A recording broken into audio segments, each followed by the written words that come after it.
রাদিয়াল্লাহু তাআলা আনহু ঈমান আনেননি। খাত্তাবের বেটা হযরতে ওমর রাদিয়াল্লাহু তাআলা আনহু তখন পর্যন্ত ঈমান আনেননি। আবু জাহাল বলল, ওমর যদি মুহাম্মাদের মাথা কাটতে পারো 100টা উট তোমাকে দেওয়া হবে। ওমর বললেন, আমি রাজি আছি। তলোয়ার উলঙ্গ হাতে করে নিয়ে বার হলো, রাসূলুল্লাহর মাথা কাটবেন। রাস্তায় খবর পেল বোন বোনা ঈমান এনেছে, মুহাম্মাদুর রাসূলুল্লাহ সাল্লাল্লাহু আলাইহি ওয়াসাল্লামের উপরে ঈমান এনেছেন। এ কথা শুনে ওমর বোন বোনায়ের বাড়ির ভিতরে গিয়ে মারতে লাগলেন। মার এত মার রক্তাক্ত হয়ে গেল। বোন বোনায়ের দাড়ি ধরে কাঁচাড় মারছেন। তোর এত বড় স্পর্ধা, বাপ দাদার ধর্ম ছেড়ে তুই আবার মুহাম্মদের ধর্ম। হাঁপিয়ে গেলেন হযরত ওমর। হযরত ওমর রাদিয়াল্লাহু তাআলা আনহু আদবের সঙ্গে নামটা নিতে হবে। এখনো পর্যন্ত ঈমান আনেননি, কিন্তু আদবের সঙ্গে নামটা নিতে হবে। হযরত ওমর ফারুক রাদিয়াল্লাহু তাআলা আনহু এত উত্তপ্ত হয়ে গেছেন, বুনবুনাইকে এত মার মেরেছেন। ওই ঘরে ঢুকবার মুহূর্তে না একজন শিক্ষক তাদেরকে কোরআন শিখাচ্ছিলেন, কোরআন পড়াচ্ছিলেন। তিনি ভয়ে ঘরের পিছনে লুকিয়ে গেলেন যে ওমর এসে গেছেন, মেরে ফেলবে আমাকে। এইবার হযরত ওমর ফারুক বললেন, ফাতেমা, বোনের নাম ফাতেমা, আচ্ছা তুমি কি একটা পড়ছিলে, কই আমার হাতে দাও তো। ফাতেমা বোন কাগজটা হাতে দিলেন। তখন কোরআন শরীফে এরকম লেখা হয়নি এক জায়গায়। এই যে আমাদের হাতে এখন যে কোরআন 30 পারা না, এরকম কোরআন এক জায়গায় জমা হয়নি। তখন বিক্ষিপ্ত ভাবে ছিল, হাফেজ সাহেবদের সিনাতে ছিল হাফেজ কোরআন। যেসব সাহাবী হাফেজ ছিল তাদের অন্তরে কোরআন মুখস্থ ছিল সিনাতে। কিছু পাথরে, কিছু চামড়া এই তলোয়ারের খাপেতে লেখা ছিল। এখন ফাতেমা হযরত ওমর রাদিয়াল্লাহু তাআলা হাতেতে একটা ছোট্ট আয়াতের টুকরা দিচ্ছেন। দেখেন হেদায়েত কোথায়, দেখেন ছোট্ট আয়াতের টুকরা সূরা তাহা। বিসমিল্লাহির রহমানির রহিম। ইন্নানি আনাল্লাহ লা ইলাহা ইল্লা আনা ফা'বুদনি ওয়া আকিমিস সালাতা লিযিকরি। ইন্নানি আনাল্লাহ লা ইলাহা ইল্লা আনা ফা'বুদনি ওয়া আকিমিস সালাতা লিযিকরি। হযরত ওমর ফারুক এই আয়াত পাক বারবার তেলাওয়াত করতে লাগলেন। চোখ দিয়ে পানি গড়িয়ে যাচ্ছে। বলে, ফাতেমা এটা কার লেখা, কার কবিতা, কার শেরাসাত? এমন কথা জীবনে কোনোদিন শুনি নাই। বহু কবিতা লিখলাম, দেখলাম, পড়লাম, এমন কবিতা আমার জীবনে কোনোদিন দেখি নাই। যত পড়ি তত মজা লাগে। ইন্নানি আনাল্লাহ লা ইলাহা ইল্লা আনা ফা'বুদনি ওয়া আকিমিস সালাতা লিযিকরি। মানেটা শুনেলেন। কোরআনের কোনো যদি অর্থ না বোঝেন কোনো মজা পাবেন না। কোরআন তো আমাদের ঘরে তো শাবলের মতো পড়েই রয়ে গেল, লাইফ শেষ। জীবনে কোরআন হাতেও করলো না সমাজ, খুলেও দেখলো না, পড়লো না, পড়তেও জানলো না, একটু মহাব্বতও করলো না কোরআনটিকে। আল্লাহ তোমার কালাম বুকে জড়িয়েও দেখলো না। যদি বা কোরআন শুধু মহাব্বত করার জন্য আসেনি, কোরআন চুমু খাওয়ার জন্য, চোখে মাথায় ঠেকানোর জন্য আসেনি, কোরআনকে ভালো কাপড় দিয়ে গেলাপ দিয়ে জড়িয়ে কোন মাচায় তুলে রাখার জন্য আসেনি, শুধু কোরআন তেলাওয়াতের জন্য আসেনি। কোরআন এসেছে তার ভিতরে যে আল্লাহর হুকুম আছে, এই হুকুমগুলো অন্তরে জায়গা দিয়ে বাস্তবে রূপ দিতে হবে। এই জন্য কোরআন এসেছে।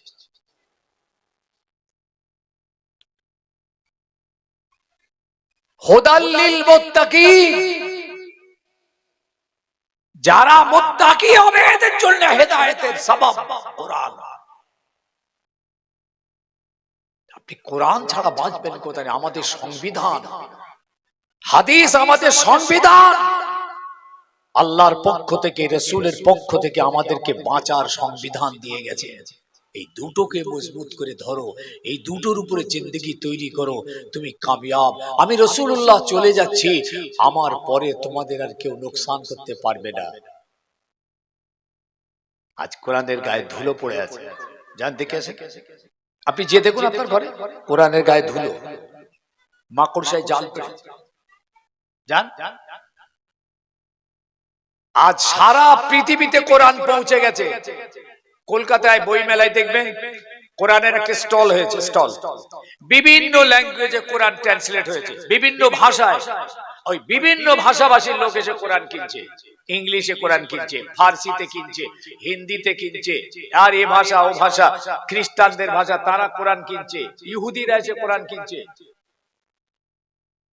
সারা পৃথিবীর যত জাত প্রত্যেকের ঘরে কোরআন পৌঁছে গেছে, আর আমাদের ঘরেও কোরআন পৌঁছেছে। আসমান জমিন তফাৎ হয়ে গেল। তারা কোরআন নিয়ে গবেষণা করছে, রিসার্চ করছে, পড়াশোনা করছে, ব্লুপ্রিন্ট তৈরি করছে। দেখছেন না? আফসোস হয়ে গেল আজ।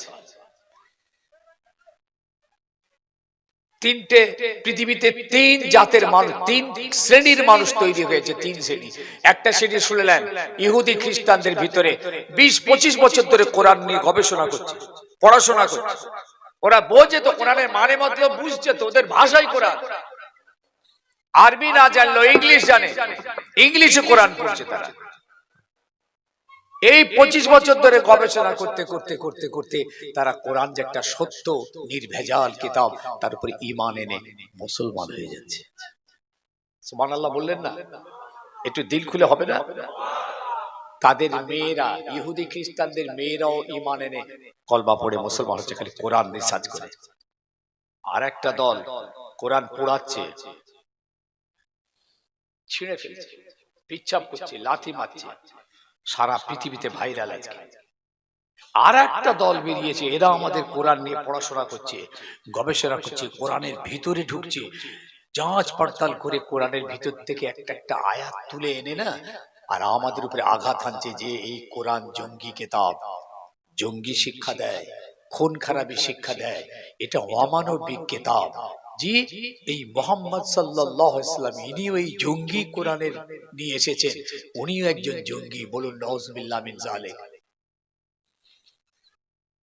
তাহলে তারা কোরআন কিভাবে ঘাঁটছে আমি এটা আপনাদের বুঝাতে চাইছি। তাদের ঘরেতে কোরআনের এত মাজা ঘষা কেন? আমাদের বাড়িতে কই বাইবেল নেই, গীতা নেই, মহাভারত নেই, রামায়ণ নেই, আমরা কেউ পড়িও না, খারাপও বলি না, ভালোও বলি না, ওসব কোনো খবরে নেই। কিন্তু আমাদের কোরআন সারা পৃথিবীতে গবেষণার জায়গা হয়েছে। আর আপনি কোরআনকে মানলেন, কোরআন উপর ঈমান আনলেন, আপনার ঘরে 4খানা কোরআন রেখে আপনি বুক ফুলিয়ে বলছেন আমি মুসলমানের বাচ্চা, আমার এটা ডকুমেন্ট, দেখছো 5খানা কোরআন রেখে দিয়েছি, এটা দলিল আমি যে মুসলমান। আরে বেটা, ও তো ইহুদির ঘরে আছে, আবার বলছি নাসারার ঘরে আছে, সারা পৃথিবীর ঘরে আছে, আপনার ঘরেও আছে, কি যায় আসে? আপনি কোরআন রেখে দিয়ে বলছেন এটা বরকত, বরকত, আল্লাহর কোরআনের ওসিলায় আমার বাড়িতে বরকত হবে, বরকত হবে, বরকত হবে। কোরআন রেখে দিয়েছে যাতে দেব জিন ভূত বালা মুসিবত না আসে, এই জন্য কোরআন রেখে দিয়েছি। কোরআন ওই জন্য এসেছে। হ্যাঁ, আপনি জানেন কোরআনের বদদোয়া জানেন? জিন্দেগি শেষ হয়ে যাবে কোরআনের বদদোয়ায়। ওমর রাদিয়াল্লাহু তাআলা আনহু জীবনে কোরআন পড়েননি, চোখেও দেখেননি, তার বাপদাদা 14 পুরুষ কোরআন জীবনে দেখেননি, তার বাপদাদা 14 পুরুষ তানার তখনও পর্যন্ত মুসলমান ছিলেন না। হযরত উমরও মুসলমান ছিলেন না। হযরত উমর আমাদের মতো এরকম বসে বসে 65 বছর ধরে ওয়াজও শোনেননি। এই জীবনের প্রথম চলার পথে কোথায় চলছিলেন? রাসূলুল্লাহর মাথা কাটবে, মাঝ পথে সূরা তাহার এই ছোট্ট আয়াতটার হাতে এলো, তখনও পর্যন্ত উনি জানেননি এটা আল্লাহর কালাম। খালি বোনকে বলছে, ফাতেমা এত মজা লাগছে, এটা কার লেখা রে, কে লিখেছে এটা? ফাতেমা বললেন, ভাই এটা কারো লেখা নয়, এটা কোনো কবিতা নয়, এটা কোনো ছন্দ নয়, এটা কোনো সেরাসার নয়, এটা কোনো মানুষের দ্বারা নয়, এটা হলো লা শরীকা আহাদ, যে এক আল্লাহকে আমি আল্লাহ বলে মেনে ঈমান এনেছি, এটা আমার সেই আল্লাহর কালাম। মানেটা শুনলেন? এই ছোট্ট আয়াতের টুকরার কত পাওয়ার হলো দেখুন, কি পাওয়ার। হযরত ওমর ফারুকের সিনাটা খান খান করে দিয়েছে, পাহাড়ের মতো মানুষটাকে গলিয়ে ফেলেছে, তার অন্তরটা অন্ধকার হয়েছিল, এই আয়াতের লাইট তার অন্ধকারকে দূর করে দিয়েছে। ইন্নানি আনাল্লাহ, নিশ্চয়ই আমি হচ্ছি আল্লাহ, লা ইলাহা ইল্লা আনা, আমি ছাড়া পৃথিবীতে কোনো ইলাহ, কোনো মাবুদ নেই, ফাবুদুনি, আমারই ইবাদত কর, ওয়াকিমিস সালাতা লিযিকরি, আর আমাকে স্মরণ করার জন্য আমার জমিনে আমার নামাজ কায়েম কর। 65 বছর ওয়াজ শুনেছেন, এখন আপনাকে নামাজ পড়াতে পারেনি, উত্তরটা দিয়ে যাবেন। 20,000 আলেমের ওয়াজ পার করে দিয়েছেন আপনি আপনার জীবনে, এখনো মিথ্যা ছাড়েননি, উত্তরটা দিয়ে যাবেন। কেন মাহফিল করেছি, কেন মাহফিলে বসেছি, কি লাভ হলো? কিচ্ছু লাভ নেই, জিরো রেজাল্ট, জিরো। যে ছেলেটা মদ খায় সেও ওয়াজ শুনছে, নামাজ পড়ে না সেও ওয়াজ শুনছে, বাপ মাকে ধরে মারে সেও ওয়াজ শুনছে, জিনা ব্যভিচারী সুদ ঘুষ তারাও ওয়াজ শুনছে, জিরো রেজাল্ট, জিরো। আচ্ছা, আপনি মাঠে ময়দানে জোন খাটছেন, নিজের জমিতে মেহনত করছেন, ফল পাচ্ছেন, চাষবাস করছেন, ফল পাচ্ছেন, দোকানদারি করে ফল পাচ্ছেন, ব্যবসা করে লাভ পাচ্ছেন, গাছ লাগিয়ে ফল পাচ্ছেন, গরু পুষে ফল পাচ্ছেন, তাহলে দুনিয়ার জীবনে বেঁচে থাকার জন্য আপনার যত রকমের মেহনত আছে, সব মেহনতের রেজাল্ট প্লাস আপনি ফল পাচ্ছেন, ফায়দা পাচ্ছেন। কিন্তু আজ এই মাহফিলে বসেছেন দুনিয়ার জীবনের জন্য নয়, আখিরাতের জীবনে বাঁচার জন্য, কবরের জীবনে বাঁচার জন্য, মাশারের ময়দানের জীবনে বাঁচার জন্য আপনি মেহনত করতে এখানে বসেছেন, হাড় ভাঙা খাটুনি খাটছেন সন্ধ্যা থেকে, অনেক জায়গায় সকাল পর্যন্ত মেহনত তারা করার পরেও রেজাল্টটা বলে যাবেন কি ফল পেয়েছেন?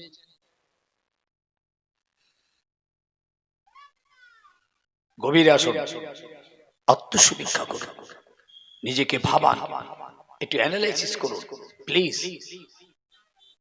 আমি আমজাদ আবার বলছি, ওয়াজ শুনলে হেদায়েত হওয়া যায় না, চ্যালেঞ্জ একদম। ওয়াজ শুনলে যদি হেদায়েত হলো, আজ ছেলেরা কোনো মা বাপকে মারতে পারতো না, মা বাপের দিকে চোখ রাখাতে পারতো না, মা বাপকে গালিগালাজ দিতে পারতো না, মা বাপের সঙ্গে সালাম কালাম বন্ধ করতে পারতো না, যদি আজকে ওয়াজ শুনলে হেদায়েত হতো সমাজ।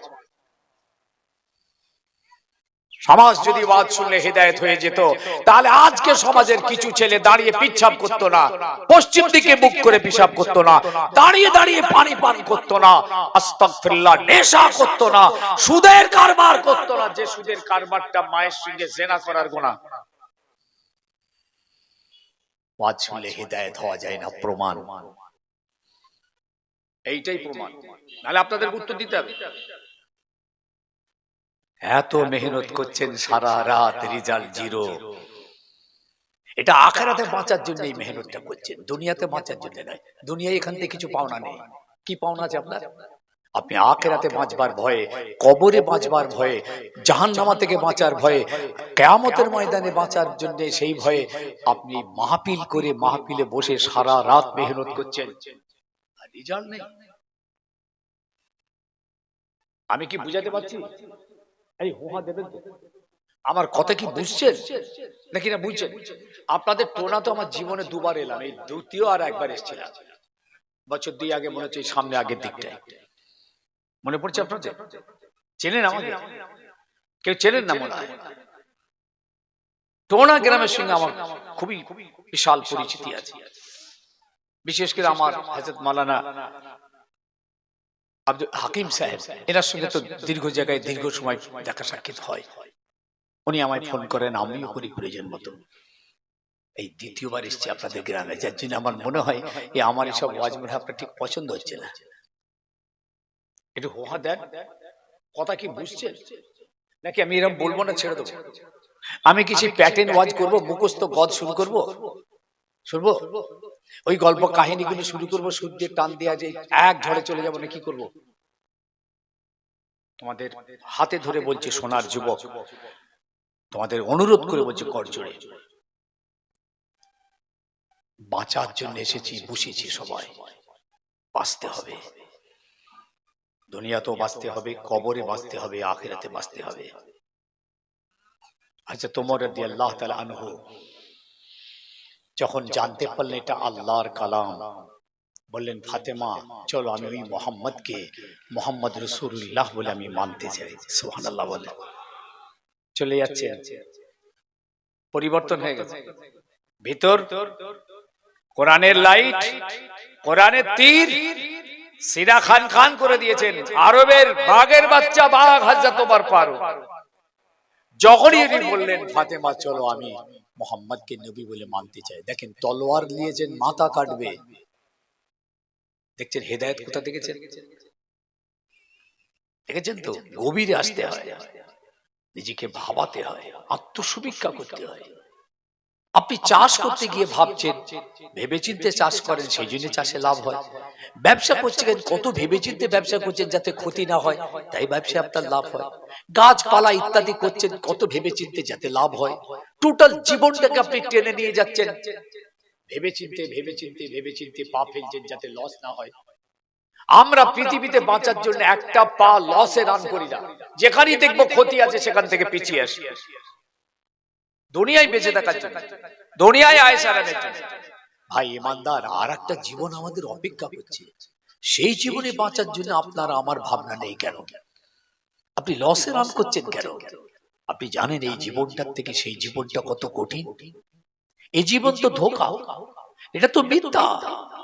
আল্লাহ তো নিচে কোরআন পাকে বলেছেন ইন্নাদ দুনিয়া লাহবু ওয়া লাইব ওয়া ইন্নাদ দারাল আখিরাতা লাহিয়াল হাইওয়ান। এই দুনিয়া খেল তামাশার জায়গা, এটা ধোঁকা, ধোঁকা, এটা মিথ্যা। ওয়া ইন্নাদ দারাল আখিরাতা লাহিয়াল হাইওয়ান। ওরে বান্দা মনে রাখিস, আখিরাতের জীবনটাই হলো আসল জীবন। ধোকায় পড়ে গেছি বাবা। কবরস্থানের ধারে চলুন, কবরবাসীদের পাশে গিয়ে দাঁড়ালে আপনি বুঝতে পারবেন এই পৃথিবীটা কতটা ধোঁকা। সব শুয়ে আছে লাইন দিয়ে, লাইন দিয়ে শুয়ে আছে।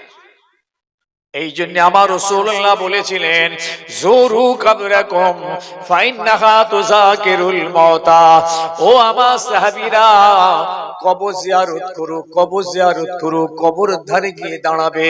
কেন না এই কবরের ধারে গিয়ে জিয়ারত করলে তোমাদের আখিরাতের চিন্তা হবে, মওতের চিন্তা হবে, কবরের চিন্তা হবে, আযাবের চিন্তা হবে, আর দুনিয়া থেকে তোমাদের অন্তরটা হালকা হবে। জুরু কবরাকুম। রাসূলুল্লাহ নিজে জিয়ারত করতেন, জান্নাতুল বাকিতে, জান্নাতুল মুআল্লাতে, গাজওয়ায়ে উহুদে রাসূলুল্লাহ নিজে কবর জিয়ারত করতেন। এই জন্য নয় যে কবরবাসীর কাছে কি আপনি কিছু চাইবেন, এই জন্য কবর জিয়ারত নয়। খবরদার, কোন ওলি আল্লাহর মাজারে যে ওলির কাছে চাইবেন না। ওলির কাছে চাওয়ার জন্য কবর জিয়ারত নয়। বাপ মা কাছে গিয়ে আপনি জিয়ারত করে কিছু বলবেন না, এটা নয়। ওখানটা দাঁড়ানোর উদ্দেশ্যই হলো আপনার অন্তরটাকে ভীতু তৈরি করা, আপনার ভাবনার পরিবর্তন ঘটানো। দুনিয়া আমাদেরকে গিলে ফেলছে, সেই দুনিয়া থেকে অন্তরটাকে হালকা করার জন্য রাসূলুল্লাহ বলেছেন কবর জিয়ারত করো, জুরু কবরাকুম। ওইখানে দাঁড়ালে তবে মওতের চিন্তা আসবে, কবরের চিন্তা আসবে, আযাবের চিন্তা আসবে, তা না হলে আমাদের কোনো মরণের চিন্তাই আসছে না। ম্যাক্সিমাম জলসায় পশ্চিম বাংলায় দেখছি যারা জলসা দেয়, যেসব কমিটি, এরাই নামাজ পড়ে না, পিসাব করে পানি লাগে, রোজা রাখে না। এমন কিছু কমিটির ছেলে আছে নেশা করে। আমার সঙ্গে একমত? কটা দেখাবো? সারা পশ্চিম বাংলায় আমি ঘুরছি না আপনাদের দোয়ায়, সারা ভারতবর্ষ ঘুরি, বাংলাদেশ, আসাম। খুব আফসোস, আমাদের ছেলেরা যারা আজকে উদ্যোগ নিয়ে এত সুন্দরী মিলাদুন নবী কায়েম করছে, সারা বাংলাতে কোটি কোটি, ম্যাক্সিমাম জলসায়, সব না হলো ম্যাক্সিমাম ছেলে ছোকরাদের হাতে, এখন যুবকদের হাতে নামাজ পড়ে না। এরা আমাদেরকে নিয়ে এসে বলছে নামাজের কথা বলুন, সমাজকে বাঁচার লাইন দেখান, সমাজকে বাঁচার কথা বলুন, সমাজকে হিদায়েতের রাস্তা দেখান। ওরা নিজেরা হিদায়েত, ওরা নামাজ পড়ে, ওরা ওয়াজও শোনে। ঠিক বলছি নাকি? নদিয়াতে এক জায়গায় গেছিলাম, সেই গ্রামটা অনেক বড় গ্রাম, অনেক বড় গ্রাম, আর টোটাল গ্রামটাই ফুরফুরা শরীফ, কোনো দলমত নেই সেখানে। তো ভাই ছেলেগুলো নিয়ে গেল, বিশাল সাজিয়েছে গুজিয়েছে, নারে তাকবীর, আল্লাহু আকবার, হুজুর কেবলা জিন্দাবাদ, চাচা যান হুজুর পীর কেবলা, জেলসালায় ফুরফুরা শরীফ, দাদা হুজুর কেবলা, এইসব বলে সব নিয়ে গেল। ছেলেগুলোকে দেখে মনে হচ্ছে আমার, এরা মনে হয় হাঁড়ি কুলি মুচি বাগদিদের ছেলে, একটা মুসলমানের ছেলে নয়। খালি মাথা, গেঞ্জি গায়ে, আর প্যান্ট পরে আছে। চিন্তা করুন তো, প্যান্ট পরে আছে, আবার গেঞ্জি পরা, আবার খালি মাথা, একটাও মনে হয় এরা মুসলমান। কেন ওই দিনটা তারা একটা টুপি মাথায় দিতে পারতো না, একটা পাঞ্জাবি গায়ে দিতে পারতো না? হ্যাঁ, রাসূলুল্লাহর মাহফিল, দ্বীন শরীয়তের মাহফিল, ছেলেগুলো একটু টুপি মাথায় দিতে পারতো না? কি দুর্ভাগ্যপূর্ণ আজকে, বুঝতে পারছি না আমাদের কোনো ফল্ট কি, কারণটা কি? ওমর রাদিয়াল্লাহু তাআলা আনহু রাসূলুল্লাহর দরবারে পৌঁছে যাচ্ছেন, সাহাবীরা রাস্তা আটকাচ্ছেন, ওমরকে আটকাও, ওমরকে আটকাও। আল্লাহর হাবিব বসে আছে। হ্যাঁ, এই কথাটা বলি, যখন উনি বোন বোনের ঘরে ছিলেন এবং আমার নবীর কাছে যাওয়ার প্রস্তাব দিলেন, তখনই সেই ওস্তাদ যিনি কোরআনের শিক্ষা দিচ্ছিলেন, উনি ঘরের পিছন থেকে বেরিয়ে এলেন। উনি দেখলেন যে আর ভয় নেই, আর ওমর আমাকে মারবে না। উনি বাইরে বেরিয়ে এসে বললেন, ভাই ওমর, 3 দিন আগে আল্লাহর নবীকে আল্লাহ পাকের দরবারে একটা দোয়া চাইতে আমি নিজে কানে শুনছিলাম। আল্লাহর হাবিব বলছেন, আল্লাহ আল্লাহ, এই মক্কার জমিনে দ্বীনের দাওয়াত দেওয়ার জন্য, ইসলামের খেদমতের জন্য, এই মক্কার দুটো বীর বাহাদুর ভিতর থেকে যেটা আপনার পছন্দ আমার সঙ্গী বানিয়ে দেন। আল্লাহ আপনি ইমান তাকে দান করুন। আল্লাহ হয় ওমর না হয় আবু জাহাল। রাসূলুল্লাহ দোয়া করছেন আল্লাহর কাছে, আল্লাহ হয় আবু জাহাল না হয় ওমর, দুটোর একটাকে আপনি আপনার নবীর সঙ্গী বানিয়ে দিন। আল্লাহ তাদের অন্তরে ঈমান দান করুন। আল্লাহ এই দুটোর একটা আমার দরকার। ইসলামের চতুর্দিকে দুশমন তখন আমার নবী পাকের, গোটা মক্কা ক্ষেপে আগুন আমার নবীর উপরে। আল্লাহ পাকের কাছে, আল্লাহ এই দুটোর একটা আপনি দেন, আমার দাওয়াত দিতে সুবিধা হবে। ওই ওস্তাদরা বলছেন, ভাই ওমর, এখন আজকে আমার পরিষ্কার মনে হচ্ছে আমার রাসূলুল্লাহর দোয়াটা আল্লাহর দরবারে কবুল হয়ে গিয়েছে এবং সেই দোয়াটা আপনার তাকদীরে নসিব হয়ে গেছে। আইতে জোরে হবে না? ইমানের নূর ওমরে ফারুকের নসিবে নসিব হয়েছে, তাকদীরে। রাসূলুল্লাহ দরবারে যাচ্ছেন, সাহাবীরা আটকাচ্ছেন, ওমরের হাতে তলোয়ার আছে, তলোয়ার চালিয়ে দেবেন নবীর উপরে। আর আমার নবী দেখতে পেয়ে বললেন, বাবারা রাস্তাটা ছেড়ে দাও, আমার ওমরকে আসতে দাও। আমি রাসূলুল্লাহ দেখতে পাচ্ছি আমার ওমরের এই কপালে পেশানিতে ঈমানের নূর আমি দেখতে পাই। ঈমান এসে গেছে হযরত ওমরের জীবনে। ওয়াজ শোনেন আমাদের, ও মুসলমানের ঘরের জন্ম ছিল না, ওর বাপ দাদা 14 পুরুষ মুসলমান ছিল না। হযরত ওমরের ঘরে কোনো কোরআন ছিল না, এই মাত্র ছোট্ট কোরআনের একটি আয়াত, জিন্দেগির আমূল পরিবর্তন। হেদায়েত কোথায় তাহলে বলুন? আজ আমার ছেলেরা এরকম করে ঘুরবে। ভাইয়েরা, মায়েরা, কত বাবুর নামাজ পড়ে না বাড়িতে, জানেন? রোজা রাখে না। কত বাবুর নামাজ পড়ে না। আস্তাগফিরুল্লাহ, আস্তাগফিরুল্লাহ। এরা কারা? কেন মাহফিল করেছি ভাই? কি জন্য বলুন তো? আপনি নিজেকে ভাবেন না। ঈমান আনলেন, কলমা পড়লেন, আমার নবী পাকের হাতে হাত দিয়ে বায়াত গ্রহণ করার পরে হযরত ওমরকে আমার রাসূলুল্লাহ বলেছিলেন, বাবা ওমর, তুমি তোমার ঈমানের কথা কাউকে বলবে না। বাবা ওমর, চুপ থাকো, গোপন গোপন লুকিয়ে রাখো। এখন আমাদের চতুর্দিকে দুশমন, পায়ের তলায় মাটি নেই। বাবা ওমর, তোমার ঈমানের কথাটা তুমি গোপন রাখো। হযরত ওমর বললেন, ইয়া রাসূলুল্লাহ, ইয়া হাবিবাল্লাহ, আমি ওমর ওটা পারবো না। এতদিন অন্ধকারে ছিলাম, শরীয়তের আলো পেয়ে গেলাম।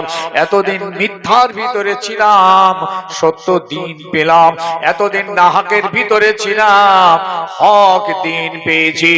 আয় আমার নবী, এই হক সত্য দিন আমি ওমর গোপন রাখতে পারবো না। মক্কার সেখানখানাতে উঠে চিৎকার করে মক্কার মানুষকে তিনি জানিয়ে দিলেন, মক্কাবাসী শুনে রাখ, আশহাদু আল্লা ইলাহা ইল্লাল্লাহ ওয়া আশহাদু আন্না মুহাম্মাদার রাসূলুল্লাহ। যেই এই কলমা পড়েছেন, শাহাদাত গাওয়াহ দিয়েছেন, মক্কার লোকেরা হযরত ওমরের উপর ঝাঁপিয়ে পড়লেন। মার মার মার, এত মার হযরত ওমরকে মারছে, তারা জমিনে পড়ে গেছে, বেহুশ হয়ে যাবে। শুনছেন? এই মাত্র ঈমান এনেছে। আমাদের মতো এরকম আমার বাপ দাদা পরদাদা 14 গোষ্ঠী সব ঈমানদার, তাদের ঘরে আমরা এসেছি। আমাদের ঈমানের বয়স 60, 65, 70, 80 হয়ে গেছে। মিয়া সাহেব, আর ওমর ফারুক রাদিয়াল্লাহু তাআলা এই মাত্র কলমাটা পড়েছেন, জাস্ট এত পাওয়ারফুল ঈমান। রাসূলুল্লাহর কথা উনি আর রাখতে পারলেন না। ঈমানের তেজ, ঈমানের ফয়েজ, ঈমানের আলো, ঈমানের জ্যোতিতে তিনি এমন ফেটে পড়লেন, রাসূলুল্লাহর কথা উনি রাখতেই পারলেন না। মক্কার সেখানখানায় উঠে যেই প্রচার দিয়েছেন, মক্কার লোক ঝাঁপিয়ে পড়ল, ওমরকে মারছে। সেই হযরত ওমর ফারুকের ওই দিনের ওই ঈমানটাকে একটা পাল্লায় রাখা হোক, আর এই বর্তমান সারা বিশ্বের 1450 বছরের এই ঈমানদারদের ঈমানের পাল্লাটায় আর একটা পাল্লায় রাখা হোক।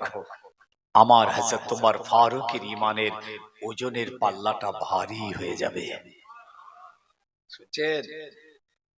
এই সুবহানাল্লাহ পড়ে আমরা কিন্তু রেহাই পাবো না। মারহাবা, নারে তাকবীর দিয়ে রেহাই পাবো না। বাস্তবে আসুন, গভীরে আসুন। আবার আমি আমজাদ বলে যাচ্ছি, ওয়াজ শুনলে হেদায়েত হওয়া যায় না। ওয়াজের মাহফিলে বসলে হেদায়েতের আলোচনা শোনা হয়, হেদায়েতের রাস্তা চেনা যায়, চরিত্রের পরিবর্তনের ট্রিটমেন্ট পাওয়া যায়। এখান থেকে কোরআন আর হাদিসের প্রেসক্রিপশন থেকে মেডিসিন গুলো পাওয়া যায়। কোরআন আর হাদিস হচ্ছে না আমাদের জন্য প্রেসক্রিপশন। আমরা রোগী লোক, আল্লাহ সেই রোগীদের সমস্ত মেডিসিন কোরআন আর হাদিসের মধ্যে দিয়েছেন। উলামারা আমাদের কাছে এসে সেই কোরআন হাদিসের প্রেসক্রিপশন থেকে রোগের ট্রিটমেন্ট গুলো দিচ্ছেন, মেডিসিন দিচ্ছেন। আর আমরা ঘন্টার পর ঘন্টা, মাসের পর মাস, বছরের পর বছর বসে বসে সব মেডিসিন কোঁচড় ভর্তি করে নিয়ে যাচ্ছি, একটাও খাইনি। রোগ সারবে? সারবে? এই যে ওয়াজ শুনছেন, রোগ সারবে? আবার ঘুরিয়ে দিলাম, চ্যাপ্টার ঘুরিয়ে দিচ্ছেন। ওয়াজ শুনলে হেদায়েত হওয়া যায়। হযরত ওমর ফারুক রাসূলুল্লাহর কথা শুনলেন, আবু বকর সিদ্দিক রাসূলের কথা শুনলেন, উসমান আলী বেলাল রাসূলের কথা শুনলেন, দিগার সাহাবায়ে কেরাম আল্লাহর নবীর ওয়াজ শুনে তারা হেদায়েত পেয়েছিলেন। বাবা, বড় বড় সাহাবিয়াতের দরজা পেয়েছিলেন। ওয়াজ শুনে তারা ঈমানে মুসলমান হয়েছিলেন। যে ওয়াজ শোনার পরে আপনি গভীরে আসবেন, নিজেকে ভাবাবেন, আত্মসমীক্ষা করবেন। যতদিন না পর্যন্ত আপনি নিজেকে না ভাবাবেন, আপনি হেদায়েত খুঁজে পাবেন না। নিজে নিজে পরিবর্তন হতে না চাইবেন, পরিবর্তন হওয়া যাবে না। রাসূলুল্লাহ একটা ইহুদি, নাম হলো উসাসা।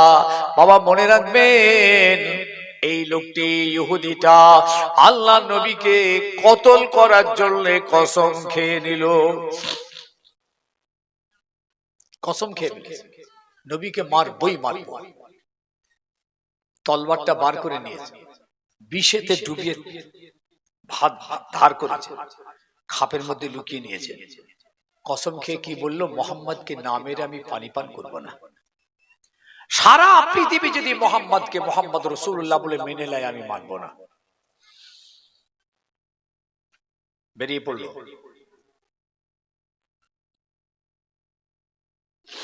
শাইবা বিন উসমান, ওই ইহুদিটার নাম শাইবা বিন উসমান, উসমানের ছেলে শাইবা। খুঁজছে রাসূলকে, খুঁজছে। এই শুনছেন তো, দেখেন হেদায়েত কিরকম। দেখুন, খুঁজতে খুঁজতে খুঁজতে খুঁজতে আমার হাবিবকে একটা যুদ্ধের ময়দানে পেল। সাহাবীরা ঘিরে রেখেছে রাসূলকে।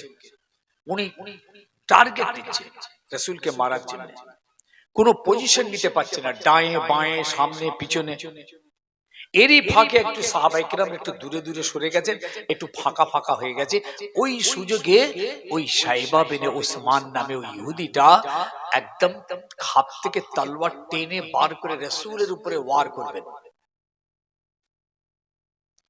যেই তলোয়ার তুলে ওয়ার করবেন, আল্লাহ রাব্বুল আলামিন বুখারীতে সেই হাদিসটা, গায়েব থেকে একটা বিজলির মতো আলো জারি করে দিয়েছিলেন।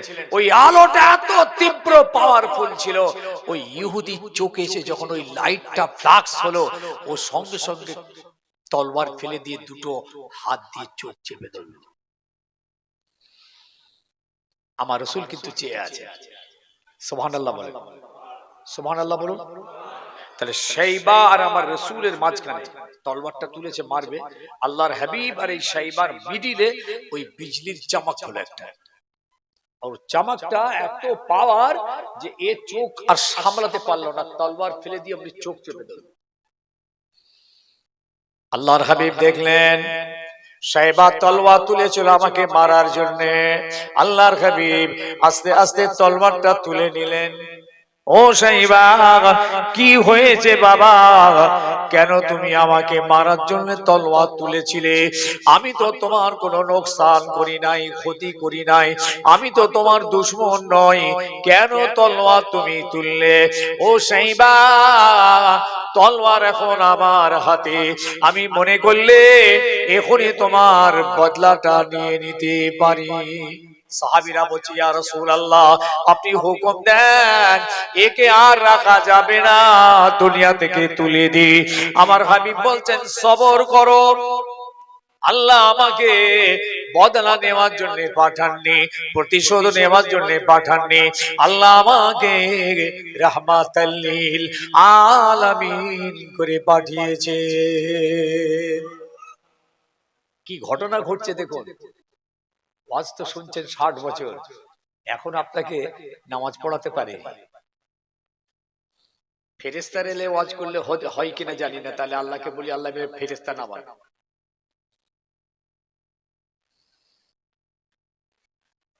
কারা ওয়াজ করলে, কাদের কাছে বসলে আপনি নামাজি হবেন বলুন না?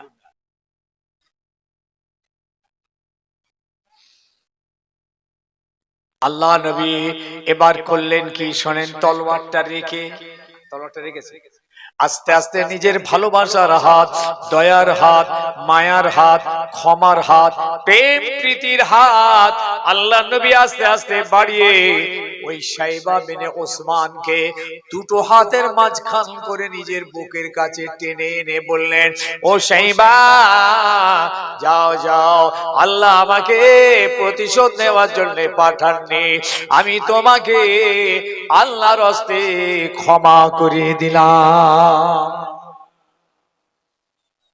দেখছেন, শাইবা পিছন দিকে সরে এসেছে, রাসূলুল্লাহ ছেড়ে দিয়েছেন। ও হাত চোখ থেকে হাত নামিয়ে আমার রসুলের দিকে তাকিয়ে আছে, দেখছেন।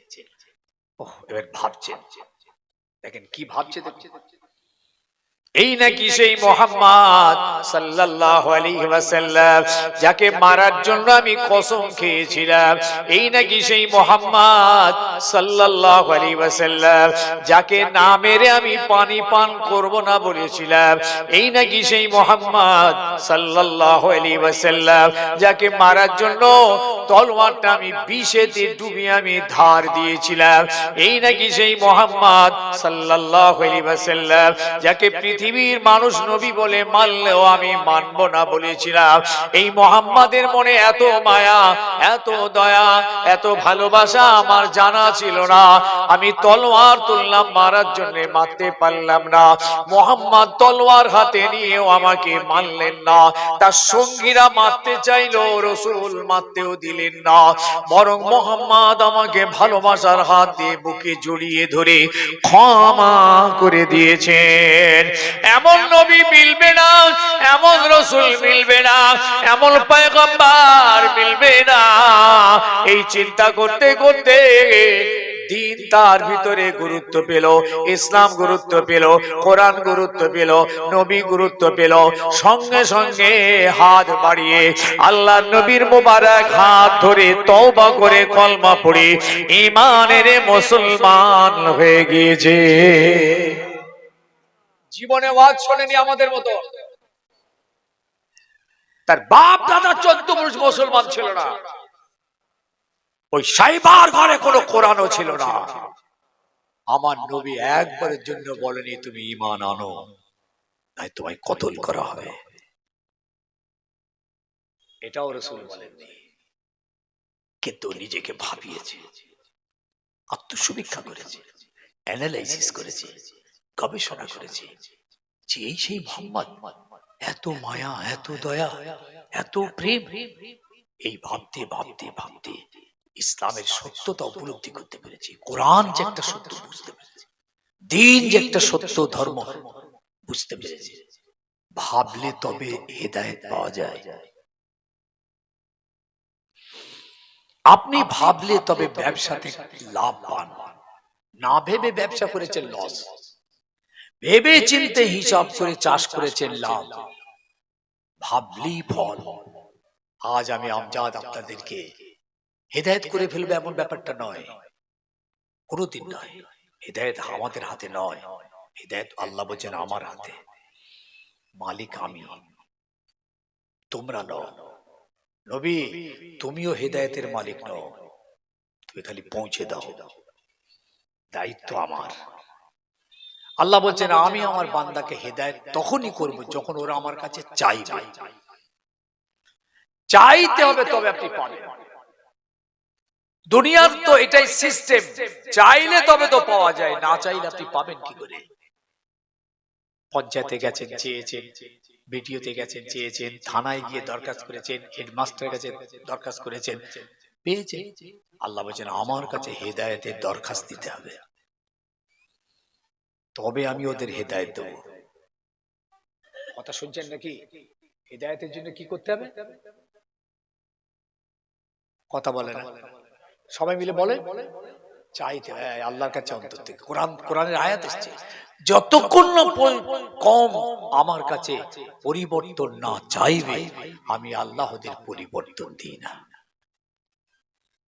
আজ শুনলে হেদায়েত হয়ে যায় না।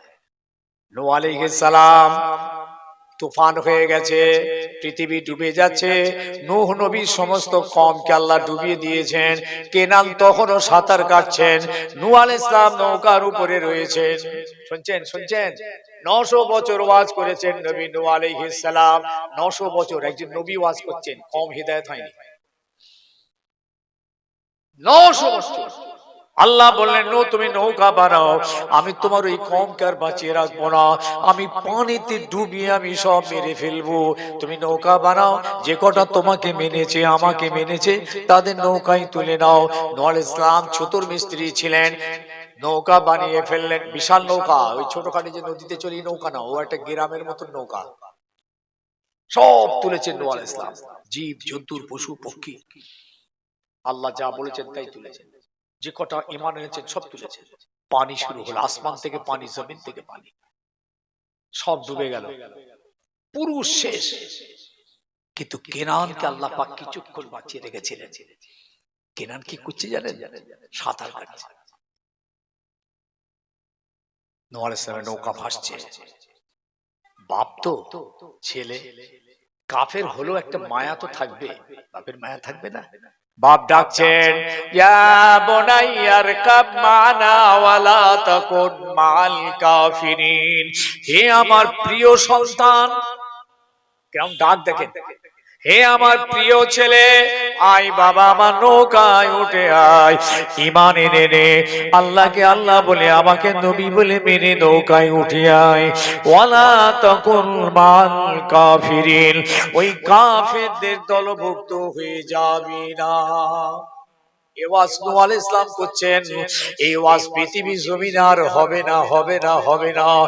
ঈমান নূহ আলাইহিস সালাম ওয়াজ করছেন, কেনান দুটো কান দিয়ে ওয়াজ শুনছে। শুনছে না শোনেনি?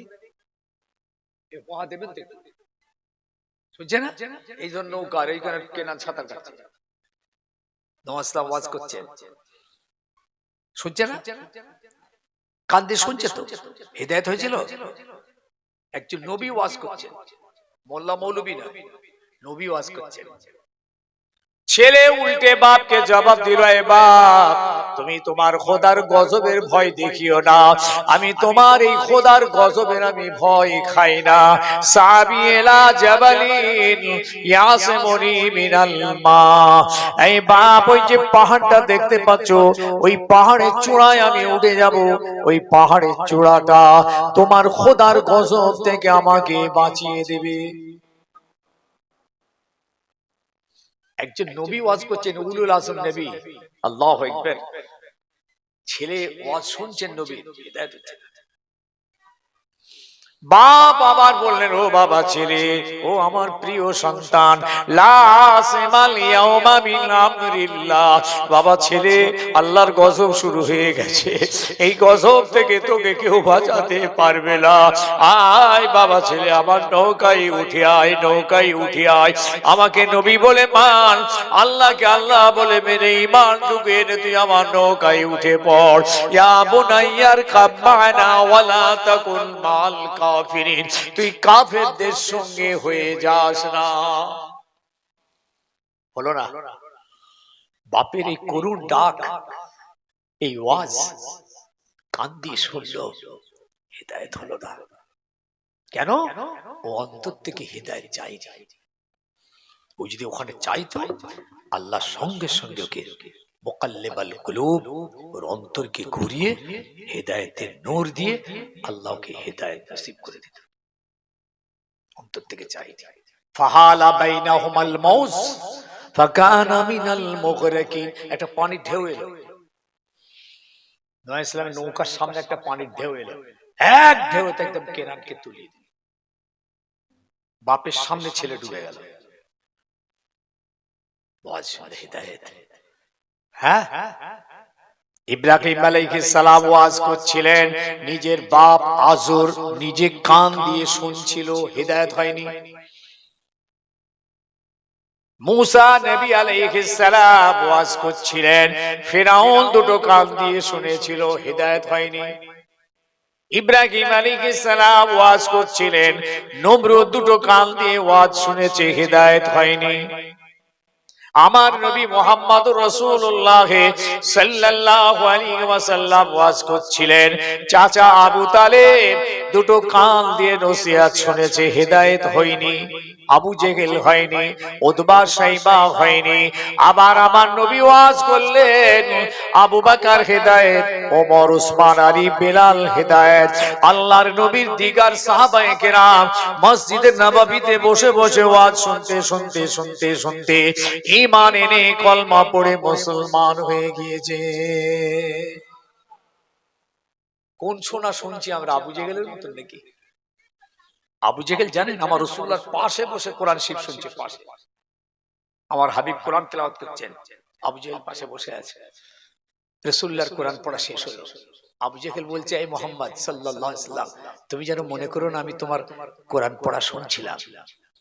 দেখেন কোরআন কোরআন তেলাওয়াত করছেন, পাশে বসে আছে, বলছে এটা তুমি মনে করো না। তো আমার হাবিব বললেন, চাচা তাহলে তুমি কি করছিলে? আমার পাশে বসে তুমি কি করছিলে আমি যখন কোরআন পড়ছিলাম? বলে, ও বাপ মারা মা মারা ছেলে বাবা মোহাম্মদ, তুমি যখন তোমার খোদার কোরআন পড়ছিলে ওই সময়ে আমি তোমার মুখমণ্ডলটার দিকে তাকিয়ে তাকিয়ে তাকিয়ে দেখছিলাম, তোমার চেহারা মুখমণ্ডল থেকে একটা নূরের ঝলক দেখতে পাচ্ছিলাম। ও বাবা মোহাম্মদ, তোমার ওই নূরের ঝলক দেখতে দেখতে আমার মনে হচ্ছিল তোমার খোদা তোমাকে কবুল করে নিয়েছে। কার কথা এটা? আবু জেহেলের কথা। ঠিক আছে, কোরআন শোনেন রাসূলুল্লাহ চেহারা মোবারকের নূর দেখতে পাচ্ছে, ওর আমার মনে হচ্ছে তোমার খোদা তোমাকে কবুল করে নিয়েছেন। কোরআনে আয়াত নাযিল হয়েছে, ফাইন্নাহুম লা ইউকাযযিবুনাক ওয়ালাকিন্না যালিমিনা বিআয়াতিল্লাহি ইয়াজহাদুন। ফাইন্নাহুম লা ইউকাযযিবুনাক, হে আমার নবী, এই আবু জেহেল ও দলবলের আপনাকে মিথ্যুক বলে জানে না, ওরা জানে আপনি সত্য নবী, হক নবী, কিন্তু মানে না। জানা আলাদা আর মানা আলাদা। আপনি খুব জানেন নামাজ না পড়লে কবিরা গুনাহ হবে, কিন্তু জানেন কিন্তু মানছেন না। আপনি জানেন মদ হারাম, কবিরা গুনাহ, জানেন কিন্তু মানছেন না। জানার নাম ঈমান নয়, মানার নাম ঈমান। আপনি জানেন সুদ হারাম, মায়ের সঙ্গে জিনা, কিন্তু আপনি মানেন না, সুদ খাচ্ছেন। আপনি জানেন আপনার ঈমান, মানলে তবে ঈমান মুকাম্মাল। জানলে ঈমান হয় না, মানলে ঈমান হয়। আল্লাহ এক, এটা আমরা যেমন জানি তেমন মানি। মেনেছেন বলে আমরা ঈমানদার। রাসূলকে চোখে দেখিনি, রাসূল জানি শুনেছি, আবার মেনেও নিয়েছি। না মানলে কাফের। জানার নাম ঈমান নয়, মানার নাম ঈমান। আবার বুঝিয়ে বলছি, আবু জেহেল তুমি জানো রাসূল হক নবী, ও জানে নবী সত্য নবী, ও জানে কোরআন সত্য, কিন্তু মানল না। সমাজের লোককে গিয়ে বলছেন মুহাম্মদ একজন পাগল, মিথ্যুক, ভণ্ড। ও কোরআন একটা জাদু, কোরআন একটা কবিতা, কোরআন একটা সেরা সার। দেখেন, ও নিজেই কোরআন শুনছে। আবু জেহেল নিজেই রাতের অন্ধকারে এসে রাসূলুল্লাহর ঘরের পিছনে দাঁড়িয়ে দাঁড়িয়ে কোরআন শোনাচ্ছে। হ্যাঁ, আর বাইরে এসে সমাজের লোককে বলছে খবরদার জানেন ও একটা পাগল। ও হাড়ে হাড়ে জানতো আমার নবী হক নবী, কিন্তু মানল না। তাই কোরআন বলছেন ফাইন্নাহুম লা ইউকাযযিবুনাক, ওরা না আপনাকে মিথ্যুক বলে জানে না। যুবক, তোমরা তাদের অনুসরণ করবে? তারা নামাজ পড়ছে না, আমার ছেলে মেয়েরাও তাদের অনুসরণ করে নামাজ পড়বে না? তাছাড়া কি বলুন, সেম টু সেম। তারা রোজা রাখবে না, আপনিও রাখবেন না। তারা তো রোজা রাখবে না, রোজা রাখবে না, আপনিও রাখবেন না। কিন্তু আপনি বেঁচে গেছেন আল্লাহর দয়ায়। ওরা হচ্ছে কাফের, ওরা অস্বীকার করে, আপনি অস্বীকার করেন না, এই জন্য আপনার ঈমান আছে, এই জন্য আপনি মানেন, ঈমান আছে, এই জন্য আপনি বেঁচে গেছেন। কিন্তু ওদের সঙ্গে এই কালচারে আপনি যাবেন, তাদের কৃষ্টি, তাদের কালচার, তাদের রীতিনীতি, তাদের খাওয়া দাওয়া, তাদের পোশাক পরিচ্ছদ, তাদের লাইফ স্টাইলটা আজকে আমার সমাজের ছেলে মেয়েদের ভিতরে চলে আসবে। আস্তাগফিরুল্লাহ, ওরা দাঁড়িয়ে পেশাব করবে তো আমার ছেলেরাও করবে? ওটা ওদের কালচার, আমাদের নয় ওটা। ওরা জাহান্নামী, আমরা জান্নাতি। আল্লাহর কোরআন বারবার বলেছেন আমি ঈমানদারদেরকে জান্নাতি ঘোষণা দিয়েছি, এদেরকে আমি জান্নাতে দেবার ওয়াদা করছি, বাকিদেরকে জাহান্নামের ওয়াদা করেছেন। তাহলে আপনি জান্নাতি হয়ে জাহান্নামীদের অনুকরণ করবেন কেন? তারা দাঁড়িয়ে দাঁড়িয়ে পানি পান করবে, আমার ছেলে মেয়েরাও করবে। মেয়েগুলো পর্যন্ত দেখবেন বোরকা পরেছেন খামাখাই নামকে ওয়াস্তে, এই বোরকার মুখ খুলে দিয়ে দাঁড়িয়ে দাঁড়িয়ে পানি পান করছে। রাসূলুল্লাহ এত কড়া নিষেধ করেছেন, লা তাবুলু কাইমান ওয়ালা তাশরাবু কাইমান, তোমরা দাঁড়িয়ে পান করবে না আর দাঁড়িয়ে পেচ্ছাপ করবে না। যদি কেউ দাঁড়িয়ে পান করে ফেলো খেয়ে ফেলো, গলায় আঙুল দিয়ে বমি করো, ওদের ইত্তেবা করবে। আচ্ছা ওরা তো কই আমাদের একটা ইত্তেবা করলো না, আমার নবীর একটা সুন্নাত তো ওদের ঘরে জায়গা দেয় না। আমার কথা বুঝছেন? আপনি তাদের কালচার, কৃষ্টি, রীতি রীতি আপনার ঘরে কেন? মদের বোতল আপনার ঘরে কেন? ওরা তো পানি নেয় না, আপনিও তাই করলেন। ওদের বাড়ির মেয়েদের পর্দা নেই, উলঙ্গ পোশাক, কুরুচি সম্পন্ন পোশাক পরে রাস্তায় রাস্তায় ঘুরে বেড়ায়।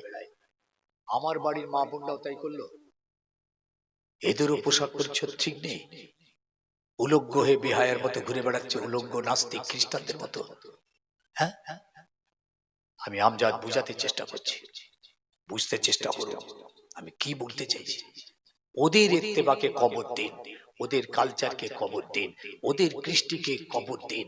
আমার রাসূলুল্লাহর আদর্শ, রাসূলুল্লাহর তরিকা, জান্নাতীদের তরিকা, জান্নাতীদের তাহজিব, তামাদ্দুন, কৃষ্টি, কালচার, আলিম ওলামা হাক্কানি পীর মাশায়েখদের অনুসরণটা করুন। আমরা তো জান্নাতীদের অনুসরণ করব, জাহান্নামীদের করব কেন? যদি করেন আর বিনা তওবায় যদি মৃত্যু হয়ে যায়, রাসূলুল্লাহ বলে দিয়েছেন মান তাশাব্বাহা বিকওমিন ফাহুয়া মিনহুম, যারা যাদের অনুসরণ করবে তাদের সঙ্গে তাদের হাসর হবে। আমাদের হাসর তো রাসূলের সঙ্গে হবে, আমাদের হাসর সাহাবাদের সঙ্গে হবে, আমাদের হাসর আল্লাহ ওয়ালাদের সঙ্গে হবে, আলেমে দ্বীনদের সঙ্গে হবে, জাহান্নামীদের সঙ্গে হবে কেন? প্লিজ ভাবতে বলল, দুনিয়ার জন্য যেমন ভাবছেন 24 ঘন্টা, আখিরাতের জন্য অন্তত 1 ঘন্টা ভাবুন। ওয়াজ যদি আধ ঘন্টা শোনেন, 1 ঘন্টা আপনাকে ফিকির করতে হবে। জিকির যদি 1 ঘন্টা করেন তো 2 ঘন্টা আপনাকে ফিকির করতে হবে, আপনাকে গভীর আসতে হবে, আত্মসমীক্ষা করতে হবে, নিজেকে ভাবাতে হবে। প্লিজ যতটা পারেন ততটা। রমজান এসে গেছে সামনে, এখন থেকে ভাসছে রোজা রাখবেন, ভাসছে আস্তাগফিরুল্লাহ। হ্যাঁ, একটু যদি মওত হয়ে যায় না, ওই বেরোজগারদের খাতায় আপনি চলে যাবেন। আপনি এখন থেকে নিয়ত করছেন রোজা রাখতে পারবো না, আমার গ্যাস মারাত্মক, অ্যালসার, হার্ট ব্লক হবে। 11 মাস খেয়েছো, তোমার গ্যাস হয়নি, আর এই 1 মাস এখনো খাওয়া শুরু হয়নি, রোজা হয়নি, এখন থেকে গ্যাস মাথায় উঠেছে। হ্যাঁ,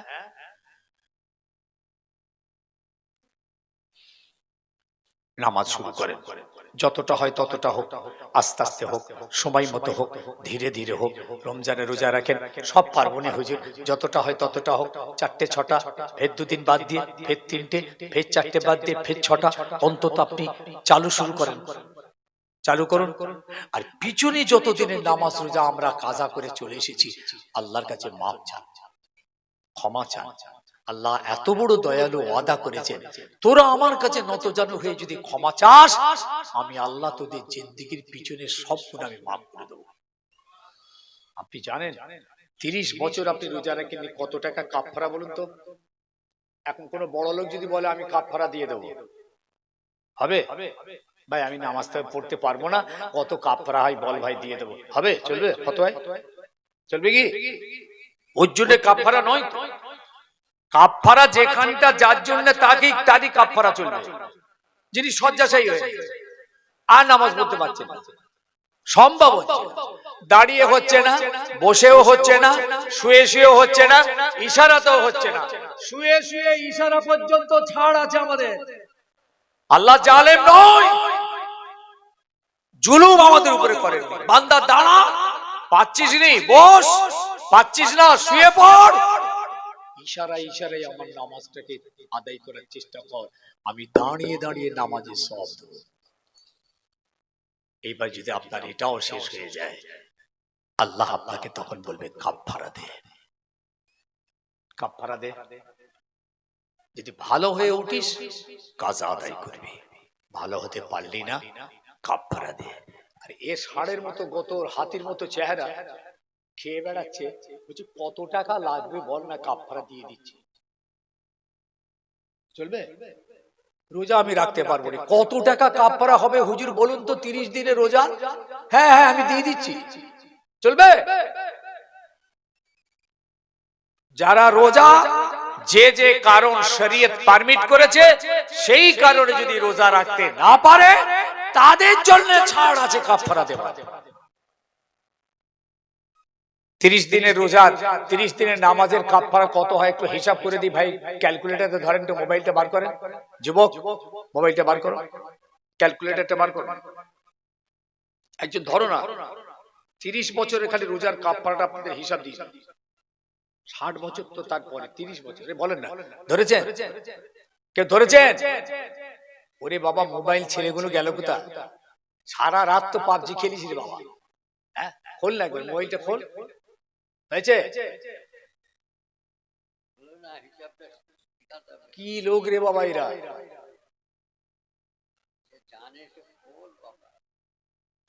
আরে ভাই মুরব্বীরা পারবে না, ছেলেগুলো গেল কোথায়?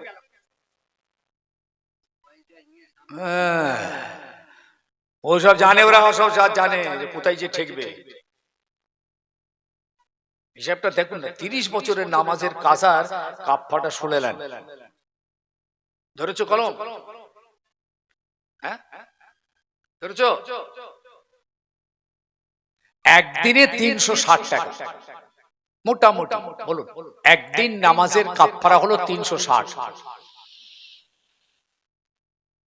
এক মাসে কত? 30 দিন ইনটু 30 দাও, করছো?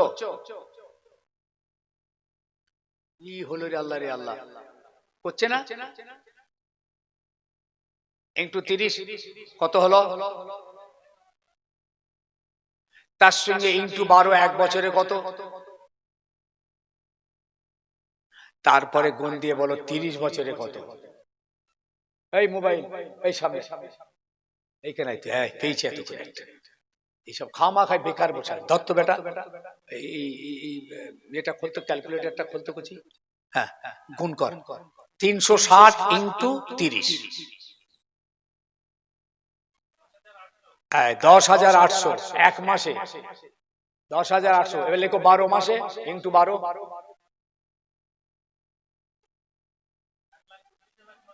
1,29,600 কদিনে হলো?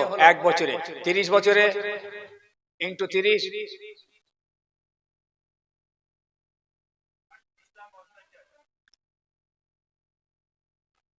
ঠিক হলো নি মনে হচ্ছে, দেখো তো।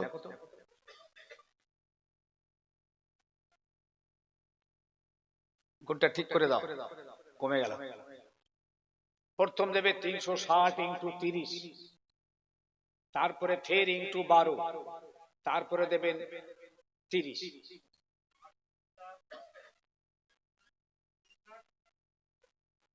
3 কোটি, ভালো করে দেখো।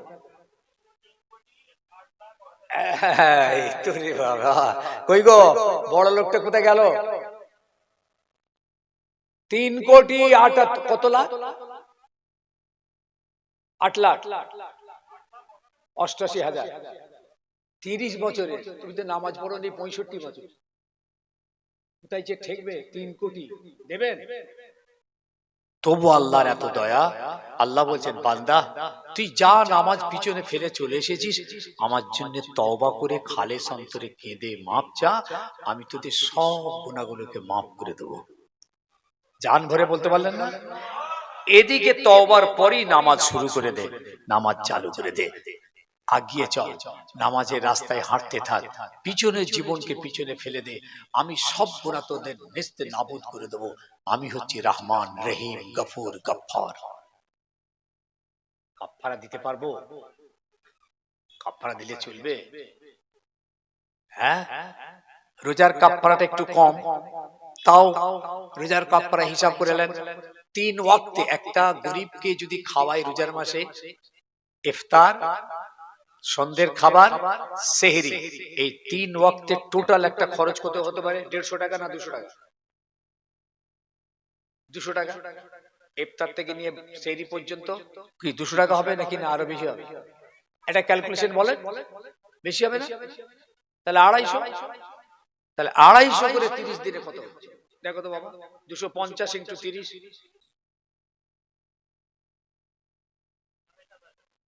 এই দেখ রোজার কাপড়া হচ্ছে ৭,৫০০।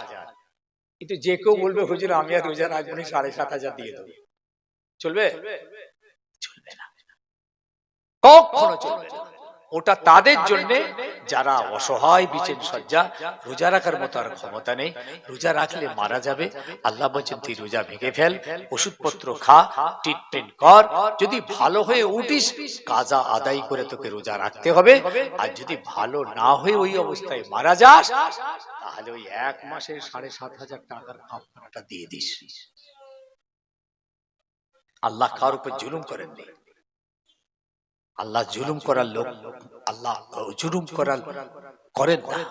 ওমা রাব্বুকা বিযাল্লামিল লিল আবিদ, আল্লাহ বলে আমি কোন বান্দার উপরে কোনো জুলুম করি না। ওমা রাব্বুকা বিযাল্লামিল লিল আবিদ। তাই আমার সোনার বাপদের, সোনার যুবকদের হাতে ধরে বলে গেলাম, ও দুনিয়ার মানুষেরা শুনে নাও, কোরআন পাকের ভিতরে আল্লাহ পাক জানিয়ে দিচ্ছেন ফি জান্নাতিন ইয়াতাসাআলুনা আনিল মুজরিমিন। জান্নাতীরা জান্নাতে চলে যাবে, জাহান্নামীরা জাহান্নামে চলে যাবে, হিসাব নিকাশ সব মিটে যাবে, আল্লাহ রাব্বুল আলামিন ছাড়া আর কিছুই বাকি থাকবে না। জাহান্নামীরা জাহান্নামের আযাব ভোগ করবে, জান্নাতীরা জান্নাতের আরাম ভোগ করবে। এবার আল্লাহর হিকমত দেখেন, জান্নাতীদেরকে আল্লাহ জাহান্নামটা একবার দেখাবেন, আবার জাহান্নামীদেরকে আল্লাহ একবার জান্নাতটা দেখাবেন। দেখো তো, জান্নাতীরা জাহান্নামটা দেখবে, আল্লাহ বলে ও জান্নাতি বান্দা বান্দীরা, দুনিয়ার জমিনে তোমরা আমার কথা, আমার নবীর কথাগুলো মেনে আর দুনিয়ার জমিনে চলেছিলে, তাই আজকে তোমাদের ঠিকানাটা জান্নাত হয়েছে। যদি না চলতে এই কঠিন জাহান্নামা দেখো, এখানেই তোমাদের ঠিকানা হতো। জান্নাতীরা আল্লাহর দয়ার শুকরিয়া আদায় করবেন, নিয়ামতের হামদ প্রশংসা করবেন। জাহান্নামীদেরকে জান্নাত দেখিয়ে বলা হবে তোমরা যদি দুনিয়া জমিনে আমার কথাগুলো মেনে চলতে, কোরআন সুন্নাহ মেনে যদি চলতে, আমার নবীর কথা মেনে যদি চলতে, তাহলে তোমাদের ঠিকানাটা এই দয়ার জান্নাত হতো। যাও জাহান্নামের ভিতরে চলে যাও, আবাদান আবাদা ওখানে থাকো থাকো, তোমাদের আর কোনোদিন মৃত্যু হবে না, তোমরা বেঁচেও থাকবে না।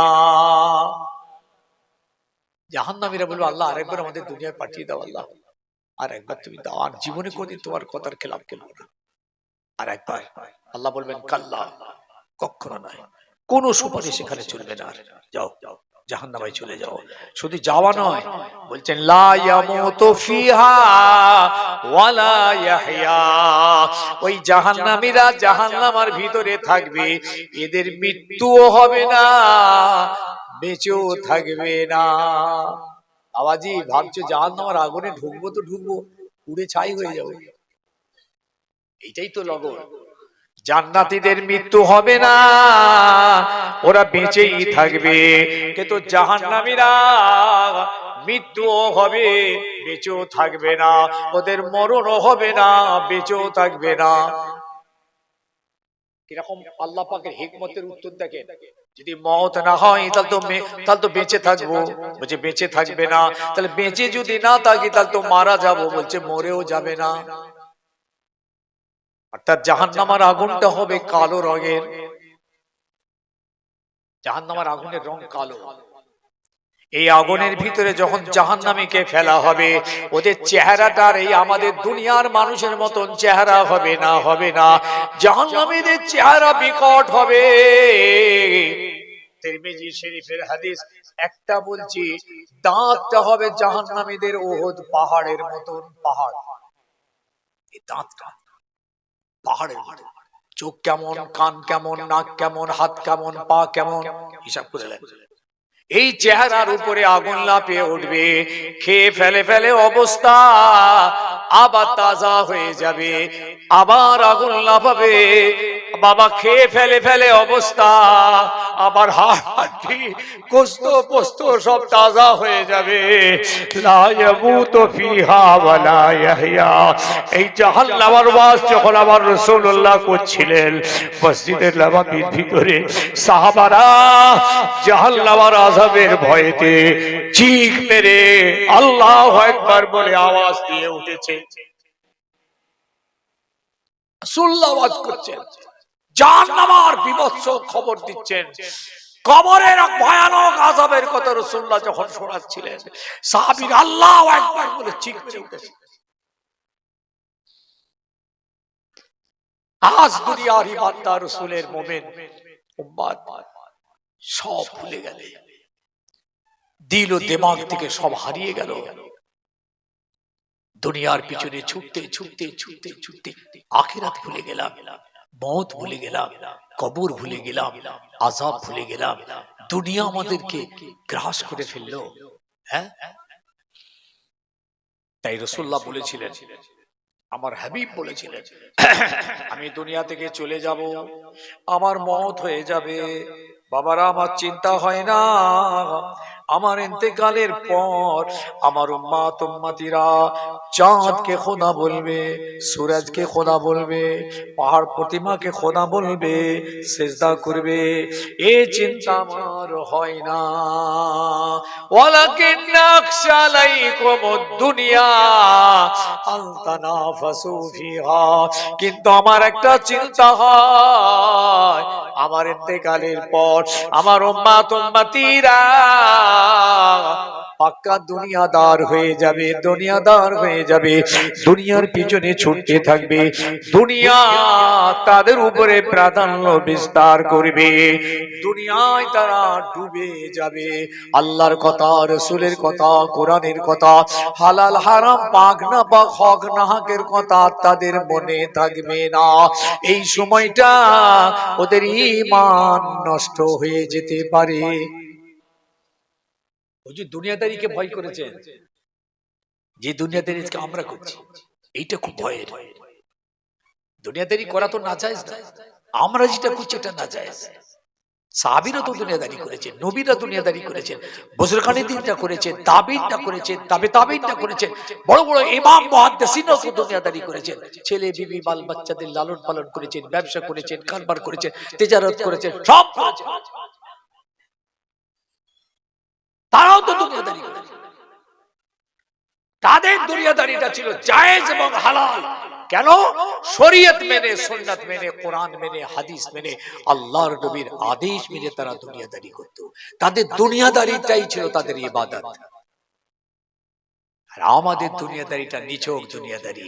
আমাদের দুনিয়াদারির ভিতরে হক হালাল, ন্যায় অন্যায়, হক না হক, জায়েজ না জায়েজ, হারাম হালাল কিচ্ছু খোঁজ খবর নেই।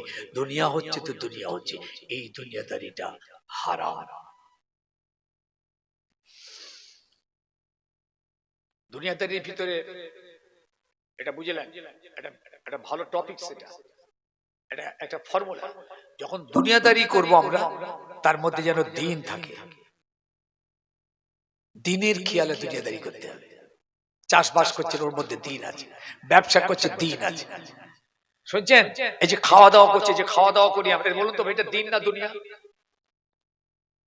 আমরা যে খাওয়া দাওয়া করি এটা দিন, মানে এটা ইবাদত না দুনিয়া? কথা বলেন। ইবাদত। ভাত খাওয়া ইবাদত, নামাজ পড়া ইবাদত, ভাত খাওয়া কি কি লোক? হ্যাঁ, এই যে দোকানদারি ব্যবসা করছে, এটা দোকানদারি, এটা কি দুনিয়া না ইবাদত? আলু বিক্রি করছি বসে বসে, হাটে চাল বিক্রি করছি, এটা দুনিয়া করছে না দিন করছে? আরে একটু হোহা দেন।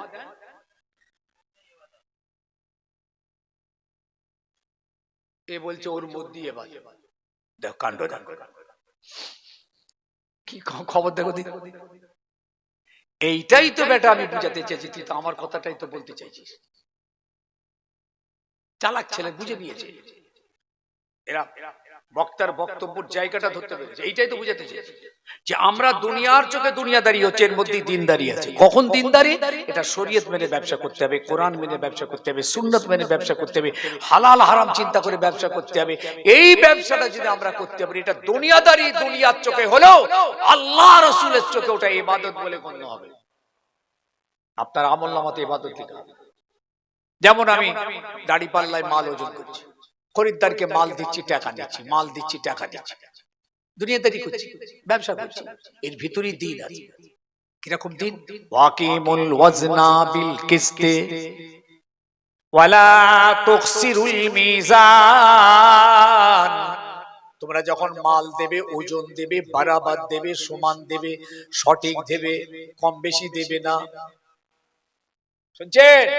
পাল্লা তো ধরেছেন, দুনিয়ার লোক বলবে ও ব্যবসা করছে, কিন্তু যদি ব্যবসাটা আপনার শরীয়তের চিন্তা নিয়ে করেন, যে হালাল হারাম না হয়ে যায়, মিথ্যা না হয়, খরিদ্দার ধোঁকা না খায়, মাল কম না দিই, তাহলে এই চিন্তা করে যদি আপনি পাল্লাটা ধরেন, এটা আপনার নামায় আমলে আল্লাহ পাক ইবাদত বলে লিখে দেবেন। একটু বললেন না সুবহানাল্লাহ? আপনি দুনিয়াদারি করছেন, তার ভিতরে দিনদারি। আবার দিনের কাজ যখন করবেন, তার মধ্যে দুনিয়া না ঢোকে। নামাজ পড়ছেন যেন দুনিয়া না ঢুকে যায়, দান করছেন দুনিয়া না ঢোকে, দান করা একটা দিনের কাজ, ইবাদত, ওর মধ্যে দুনিয়া না ঢোকে। লোকে আমাকে দাতা বলবে, লোকে আমার নাম করবে, লোক আমার তারিফ করবে, যাকে দিচ্ছি সে খুশি হবে, যাকে দিচ্ছি ওকে আমার হাতে রাখতে পারবো, চাঁদা দিচ্ছি, টাকা দিচ্ছি, এইসব দুনিয়া, এসব দুনিয়া। এই দুনিয়া যদি আপনার দানের মধ্যে ঢোকে, ও দান ইবাদত বলে কবুল হবে না। তাই আমার রাসূলুল্লাহ শেষ হজ করে ফিরছিলেন, ফিরতে ফিরতে ওহদের ময়দানে এসে দাঁড়ালেন। ওহদের ময়দানে ৭০ জন সাহাবী শহীদ হয়েছিলেন, তাদের মাকবারায় দাঁড়িয়ে জিয়ারত করলেন। উপস্থিত সাহাবীদের নিয়ে দাঁড়িয়ে ওয়াজ করতে লাগলেন। ওয়াজ করতে করতে আমার নবী পাক ওই দিন বলেছিলেন, লাস্তু আখশা আলাইকুম আন তাশরাকু বাদি ওয়ালাকিন আখশা আলাইকুমুদ দুনিয়া তানাফাসু ফিহা। ও আমার সাহাবীরা, বাবারা বাবারা, আমি দুনিয়া থেকে চলে যাব, আমার মওত হয়ে যাবে, আমার এই চিন্তা হয় না তোমরা আমার পরে চাঁদকে খোদা বলবে, সূরজকে খোদা বলবে, পাথরকে খোদা বলবে, প্রতিমাকে খোদা বলবে, এই চিন্তা আমার হয় না। ওয়ালাকিন আখশা আলাইকুমুদ দুনিয়া আন তানাফাসু ফিহা, কিন্তু আমার বড় চিন্তা হয় তোমরা দুনিয়ার ভিতরে ডুবে যাবে, এমন ডুবা ডুববে, খোদা ভুলে যাবে, রাসূল ভুলে যাবে, দ্বীন ভুলে যাবে, শরীয়ত ভুলে যাবে, হালাল হারাম ভুলে যাবে, এই চিন্তা আমার হয়। আবার আল্লাহ কি বলছেন দেখেন এদিকে, আল্লাহ বলছেন, বান্দারে তোরা আমার কাছে চেনে চেনে চেনে দুনিয়া চা, আখিরাতটাও চেনে। প্রথম দুনিয়া চেনে, তারপর আখিরাতটাও চাইবি, আমি দুটোই তোদের দান করব। আল্লাহ দুনিয়া চাইতে বলছেন, আর নবী ভয় খাচ্ছে। হিসাবটা মিলেছে তো? আল্লাহ যে দুনিয়া চাইতে বলছেন, দুনিয়া তো চাইবো, সবাই চেয়েছে, নবী রাসূলুল্লাহ পর্যন্ত চেয়েছে, তারা আখিরাতও চেয়েছেন, দুনিয়া। আবার অনেক নবী রাসূল পীর পয়গম্বররা দুনিয়া চাইনি, আখিরাত চেয়েছে। তাই যারা আমার কাছে শুধু আখিরাত চাইবে, আমি তাদের আখিরাত কামিয়াব করব, দুনিয়ায় কিছু মিলবে না। যারা শুধু দুনিয়া চাইবে, আখিরাত চাইবে না, তাদের দুনিয়া ভরিয়ে দেব, আখিরাত মিলবে না। সাহাবারা নবী রাসূলুল্লাহ খালি আখিরাত চেয়েছেন, যার জন্য দুনিয়ায় তাদের কিচ্ছু ছিল না, না ঘর বাড়ি, জামা কাপড়, খাওয়া দাওয়া, পোশাক পরিচ্ছদ, কিচ্ছু দুনিয়ায় তাদের ছিল না।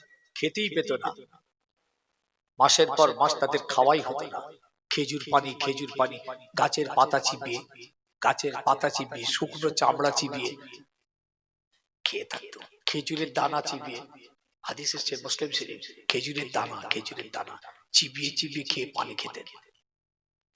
ওদের দুনিয়ায় কিচ্ছু ছিল না, কিন্তু আখিরাত সাজানো আছে। তাই আমার আল্লাহ নবী বলছেন, যারা আখিরাত চায় তাদের দুনিয়া মিলবে না, যারা কেবল দুনিয়া চায় তাদের আখিরাত মিলবে না। আর যারা আখিরাত আর দুনিয়া দুটোই আমার কাছে চায়, আমি আল্লাহ ওদের দুটোই দান করব। সুবহানাল্লাহ, দিল খুলে বলেন। তা আমরা আল্লাহর কাছে দুটোই চাইবো। তাই আল্লাহ পাক শিখিয়ে দিচ্ছেন কেমন করে চাইবি, দুনিয়া শিখে নে, শিখে এরকম করে আমাকে বলবি, রব্বানা আতিনা ফিদ দুনিয়া হাসানাতাও ওয়া ফিল আখিরাতি হাসানা ওয়া কিনা আযাবান নার। বান্দা তোরা আমাকে এরকম করে বলবি, অনুনয় বিনয় করে বলবি, আমার সিজদাতে গিয়ে বলবি, নির্জনে নিরালাই বলবি, রব্বানা রব্বানা আতিনা ফিদ দুনিয়া হাসানাতাও, আল্লাহ দুনিয়ার জমিনে আমাদের ভালাই দিন, ভালাই দিন, শান্তি দিন, ওয়া ফিল আখিরাতি হাসানা, আল্লাহ আখিরাতেও আমাদের শান্তি দিন, ভালাই দিন, ওয়া কিনা আযাবান নার, আল্লাহ আযাবে জাহান্নাম থেকে আমাদের নাজাত দিন। চাইতে দোষ নেই, দোষ এইখানে দুনিয়া করতে গিয়ে আপনি খোদা ভুলে যাবেন, এটা হারাম। দোকানদারি করছেন বলে নামাজ পড়বেন না, ব্যবসা করছেন বলে নামাজ পড়বেন না, সময় পাচ্ছি না, এই ব্যবসা হারাম। মসজিদের দোকান ভাড়া নিয়েছেন আপনি, মসজিদ মসজিদ পিছনটায় মসজিদ, সামনেটা দোকান, দোকানদারি করছেন, পিছনে মসজিদে শুনতে পাচ্ছেন হাইয়া আলাস সালাহ, হাইয়া আলাস সালাহ, হাইয়া আলাল ফালাহ, হাইয়া আলাল ফালাহ। আরে ইকামত হচ্ছে নামাজের জন্য, দোকানদার তোমার উচিত ছিল দোকানটা বন্ধ করে পিছনে গিয়ে নামাজটা পড়ে আসে। তুমি ভাবলে খদ্দের চলে যাবে, আমার খদ্দের গেলে বিরাট ক্ষতি হবে দুনিয়ার ব্যবসা, তাই মসজিদটাই তুমি গেলে না, তাহলে দুনিয়া করতে গিয়ে খোদা ভুলে গেলে। শয়তান এসে বললো, পাগল কোথাকার, নামাজ পরে পড়ে নিবি, জামাত নাই হোক না, কাজা পড়ে নিবি, কাজা পড়ে নিবি। আরে নামাজ গেলে, নামাজ পড়ে নিলে নামাজ তো পাবি, কিন্তু খরিদ্দার চলে গেলে পাশের দোকানে আর পাবি? এমন ইবলিস ধোঁকা মারলো, শুকনো বেঈমানটা বলল ঠিক বলেছিস। ও আর দোকান থেকে উঠলো না। তার এক সপ্তাহের ভিতরে দোকান লুট হয়ে গেল, আগুন ধরে গেল, ব্যবসায় লাল বাতি চলে গেল, বাড়িতে অ্যাক্সিডেন্ট হয়ে গেল, হসপিটাল হয়ে গেল, কোর্ট কাচারি কেস হয়ে গেল, বাপ বেটায় মারপিট হয়ে গেল, গোটা বাড়িটা একদম জাহান্নামার কুণ্ডু হয়ে গেল। শান্তি আসমান থেকে পেতে হয়।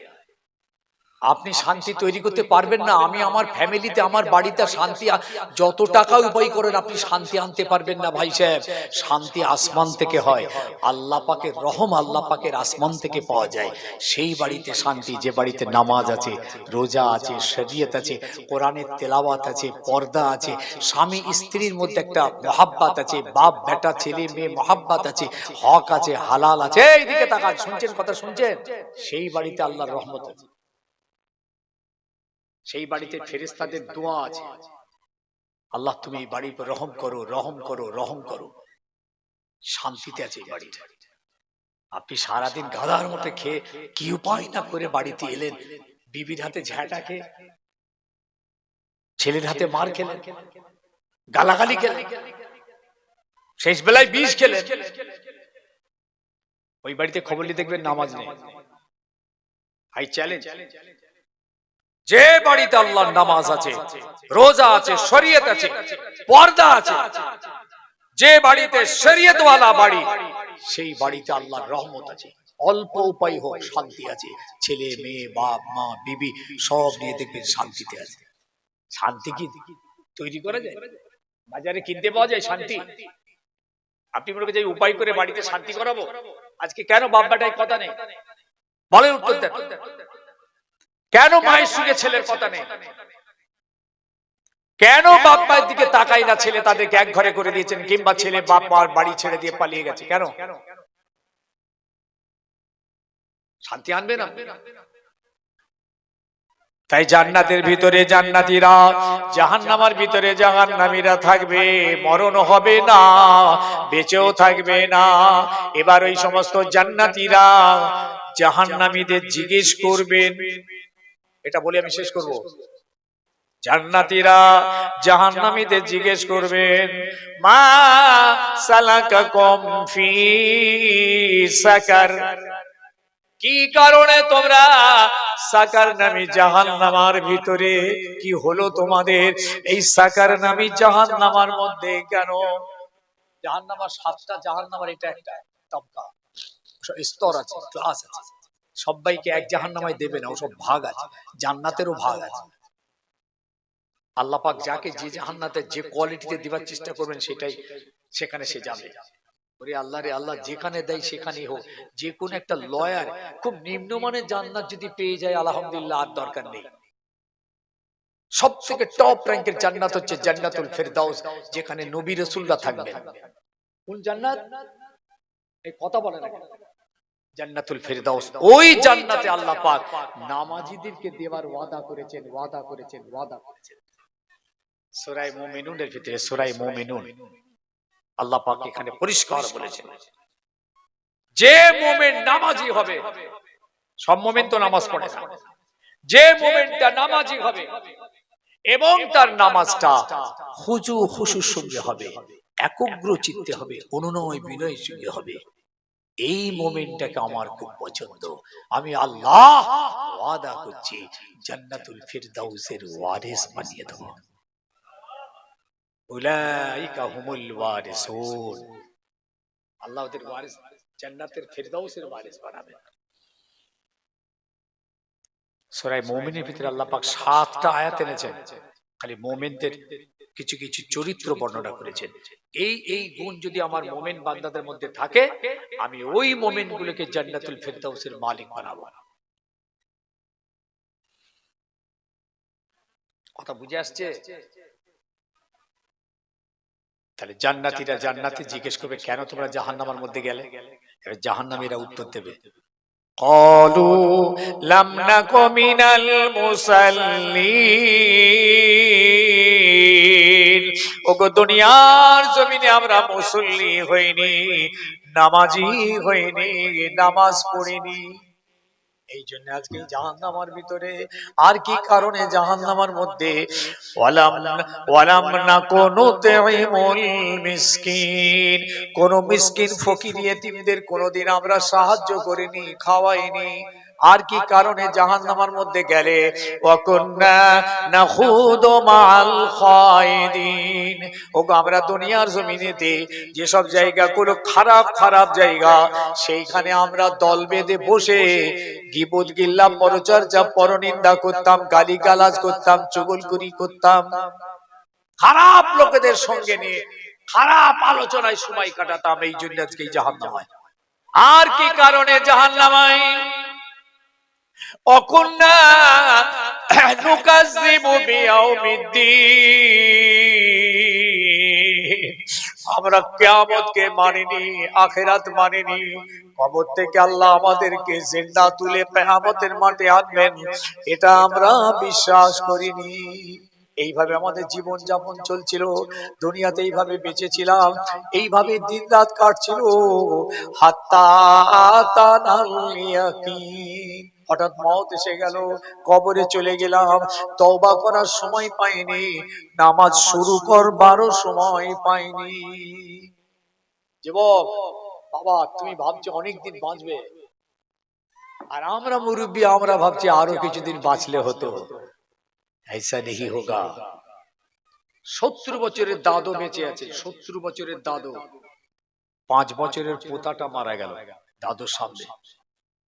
4 বছর, 7 বছর, 3 বছর, 10 বছরের পোতাটা দাদুর সামনে কবরে চলে যাচ্ছে, মায়ের সামনে কবরে যাচ্ছে, বাপের সামনে তাকে সাদা কাপড় জড়িয়ে কবরে পাঠিয়ে দেওয়া হচ্ছে। দাদু, তোমার এখনো হুঁশ ফেরেনি, তুমি এখনো নামাজ পড়ো না। মা, তুমিও নামাজটা পড়লে না। তোমার বাচ্চাকে আল্লাহ কোল থেকে কেড়ে নিয়ে কবরে ঢুকিয়ে দিল, তাও হুঁশ হয়নি তোমার। তুই ভাবছো এখনো বেঁচে থাকবো? সংক্ষেপ, আমার সোনার ভাই ছেলে যুবক, শেষ এই আয়াত কটা আপনাদের খিদমতে রাখছি সূরা মুমিনুন থেকে। দেখুন আপনাদের মধ্যে একটা গুণ যদি থাকে, আপনি জান্নাতি। আমি আমজাদ বলছি, আমাদের রব বলেছেন, রব আমাদের খোদা বলেছেন।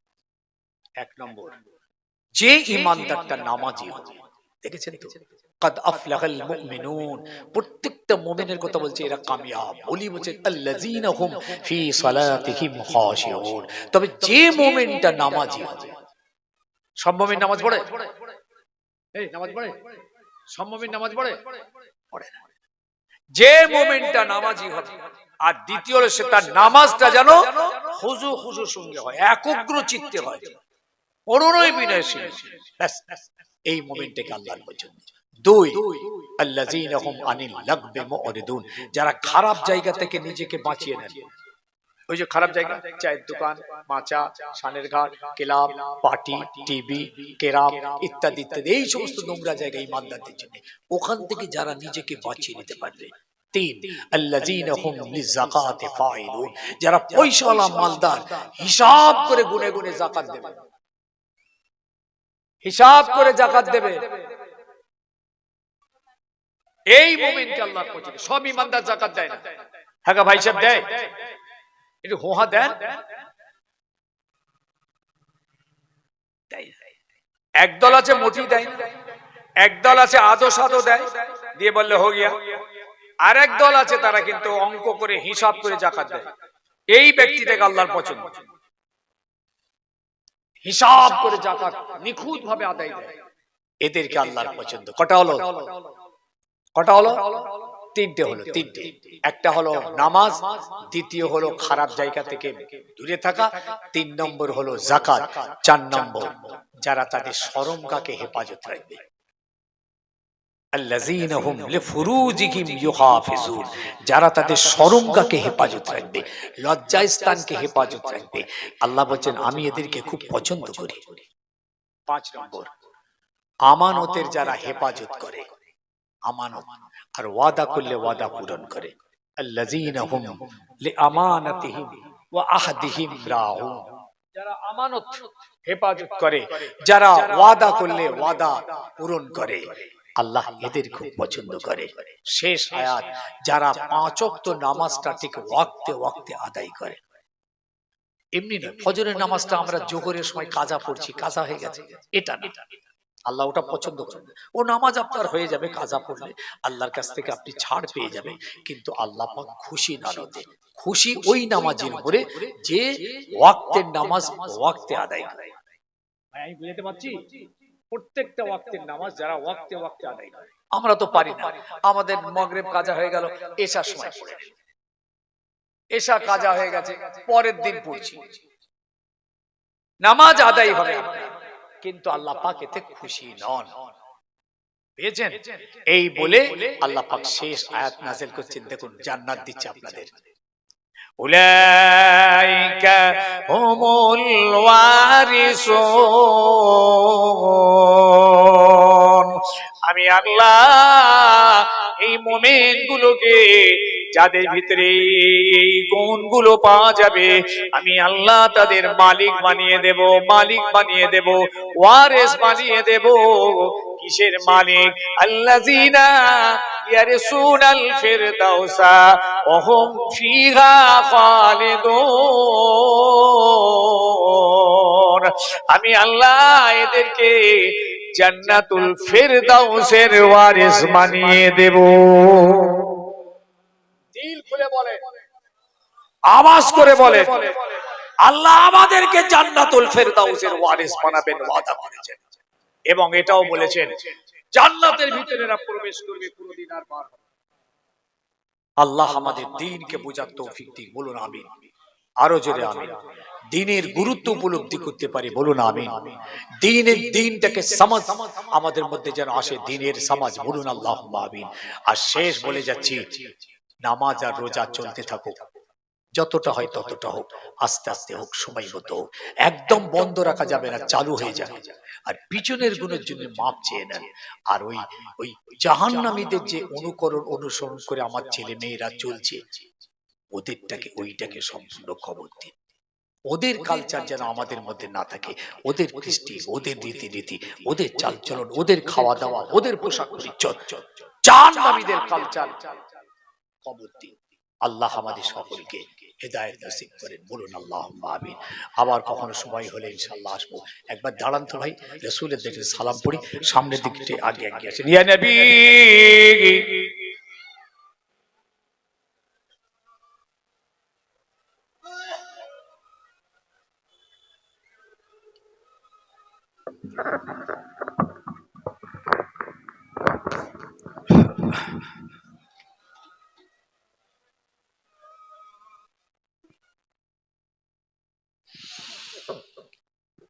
একটা ছোট্ট চটি বই আমার সঙ্গে এনেছে আপনাদের জন্য।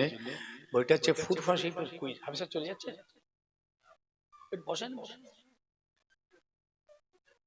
ও, ফুরফা শিল্পের কুইজ। এই বইটাতে আপনারা ফুরফা শিল্প সংক্রান্ত বিরাট একটা ঐতিহাসিক ব্যাপার, তো ওই জায়গাটা আপনারা জানেন না, একটা ইতিহাস তো আছে। বইটা আল্লামা হুজুর লিখে গেছে, সেই ইতিহাসটা আপনার অনেক কিছু জানা নেই। যেমন কয়েকটা বলি, যেমন বলুন তো, বড় হুজুর পীর কেবলা রহমাতুল্লাহ আলাইহি দাদা হুজুর কেবলার ক নম্বর সন্তান জানেন? বড় হুজুর মানে আমরা জানি 1 নম্বর, কিন্তু না, উনি 16 নম্বর সন্তান। দাদা হুজুরের 16 নম্বর। একটা সন্তানও দাদা পীরের বাঁচত না। খানায় খাবার গিলাফ ধরে গিয়ে কেঁদেছিলেন দাদা হুজুর, আল্লাহ আমার একটা সন্তান আপনি দেবেন না। তারপরে আল্লাহ বড় হুজুর কেবলাকে হায়াতে রাখলেন। তারপরে আরো 4টে, মোট 5 জন। তো বড় হুজুর কেবলা ওয়াজ করতে করতে বলতেন, আপনারা মনে হয় বড় হুজুর কেবলাকে দেখেননি, আপনি তো দেখবেন ইনশাআল্লাহ। আপনি 9 হুজুর কেবলাকেও দেখেছেন, 4 হুজুর কি আপনি দেখেছেন? সেই যে হুজুরকে মনে হয় দেখা হয়, সেই যে হুজুরকে আমারও দেখা হয়। তো বলতেন বড় হুজুর কেবলা ওয়াজ করতে করতে, বাবা আমি না খানায় খাবার গেলাপ ধরে কাঁদা ছেলে গো, আমি গেলাপ ধরে কাঁদা ছেলে, বুঝছেন? 16 নম্বর। দাদা হুজুর কেবলার কবরটা কে খুঁড়েছিল জানেন?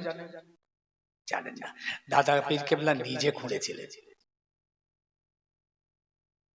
দাদা পীর কেবলা জানাজার নামাজ কে পড়িয়েছিলেন জানেন? দাদা পীর কেবলার জানাজার নামাজ বড় হুজুর কেবলা পড়িয়েছিলেন। স্ত্রী কজন, কন্যা কজন, ফুরফুরা নাম রাখলো কে? 400 হুজুরের 4 ভাই, ওনাদের মাথাগুলো আছে কোথায়? ইত্যাদি ইত্যাদি, প্রায় 500 মতন প্রশ্ন আছে খালি এর উপর। আর কিছু আপনার সমস্ত ফুরফুরার ফোন নম্বর গুলো আছে ওতে, মনে করলে একটা করে রাখতে পারেন। 20 টাকা করে খালি দেবেন, ওই ছাপানো খরচা হিসাবে একটা 20 টাকা করে দেবেন, একটা করে নিয়ে রাখবেন। রসুলের শান একটু আমরা মহাব্বতে এখান থেকে মদিনার মুনাওয়ারার গম্বদে খিদরাতে আমার রাসূলুল্লাহ আরাম করছেন, সেই দিকে দিলটাকে রুজহান করে আমরা একটু সালাম পাঠাই। ইয়া নবী সালাম, ইয়া রাসূল সালাম, ইয়া হাবিব সালাম আলাইকা।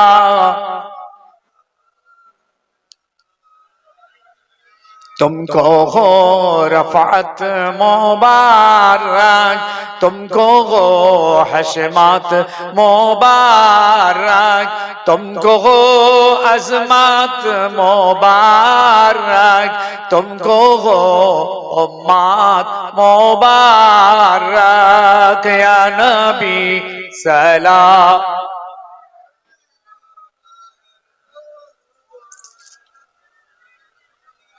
या हबीब सलाम अलैका सलावत। अंता शम्सुन अंता बादरुन अंता नूरुन फौका नूरी, अंता इक्सिरु आवाली, अंता मिसबाहु सुदूरी। या नबी सलाम,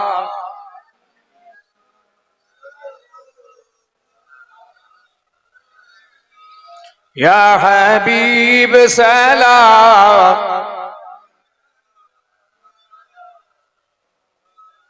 माशाल्लाह माशाल्लाह, সকলেই বসে যান। ইয়া রাব্বি সাল্লি ওয়া সাল্লিম।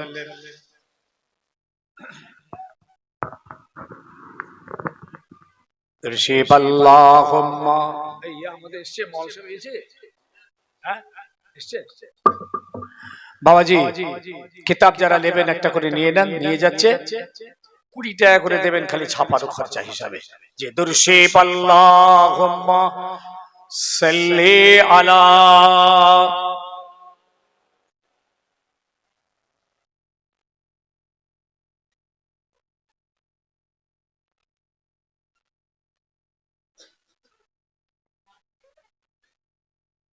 मदीने में जाकर मोहम्मद मिलेंगे, वहाँ पे कसूर की सहारा मिलेंगे, सहारा न दोगे तो फिर कमली वाले कैसे किनारा मिलेंगे। अल्लाहुम्मा सल्ली अला।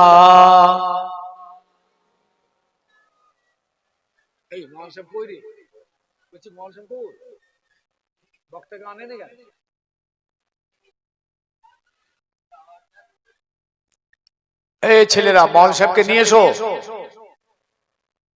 কোথায় গেলে তোমরা? हुजूर को जो भूल गए रोज़े क़यामत क्यों कारों से हासिल हो अल्लाह की रहमत। अगर ओ न खबर ले तो मेरी कौन खबर ले। उम्मत की जो कश्ती है मोहम्मद के हवाले। अल्लाहुम्मा सल्ली अला।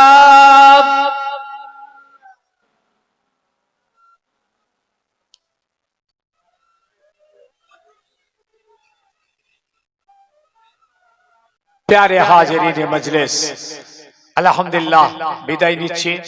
দাওয়াত দিয়ে যাই ফুরফুরা শরীফ হোসেন বুখারী রাহমাতুল্লাহ আলাইহি, যিনি ফুরফুরা বিজয়ী বীর সেনাপতি ছিলেন, ফুরফুরা শরীফের প্রতিষ্ঠাতা ছিলেন, আমার 17 পোস্তের দাদুজি আল্লামা হোসেন বুখারী রাহমাতুল্লাহ আলাইহির বাৎসরিক ইসালে সব 11ই ফাল্গুন দাদা হুজুর কেবলা কায়েম করে গেছে।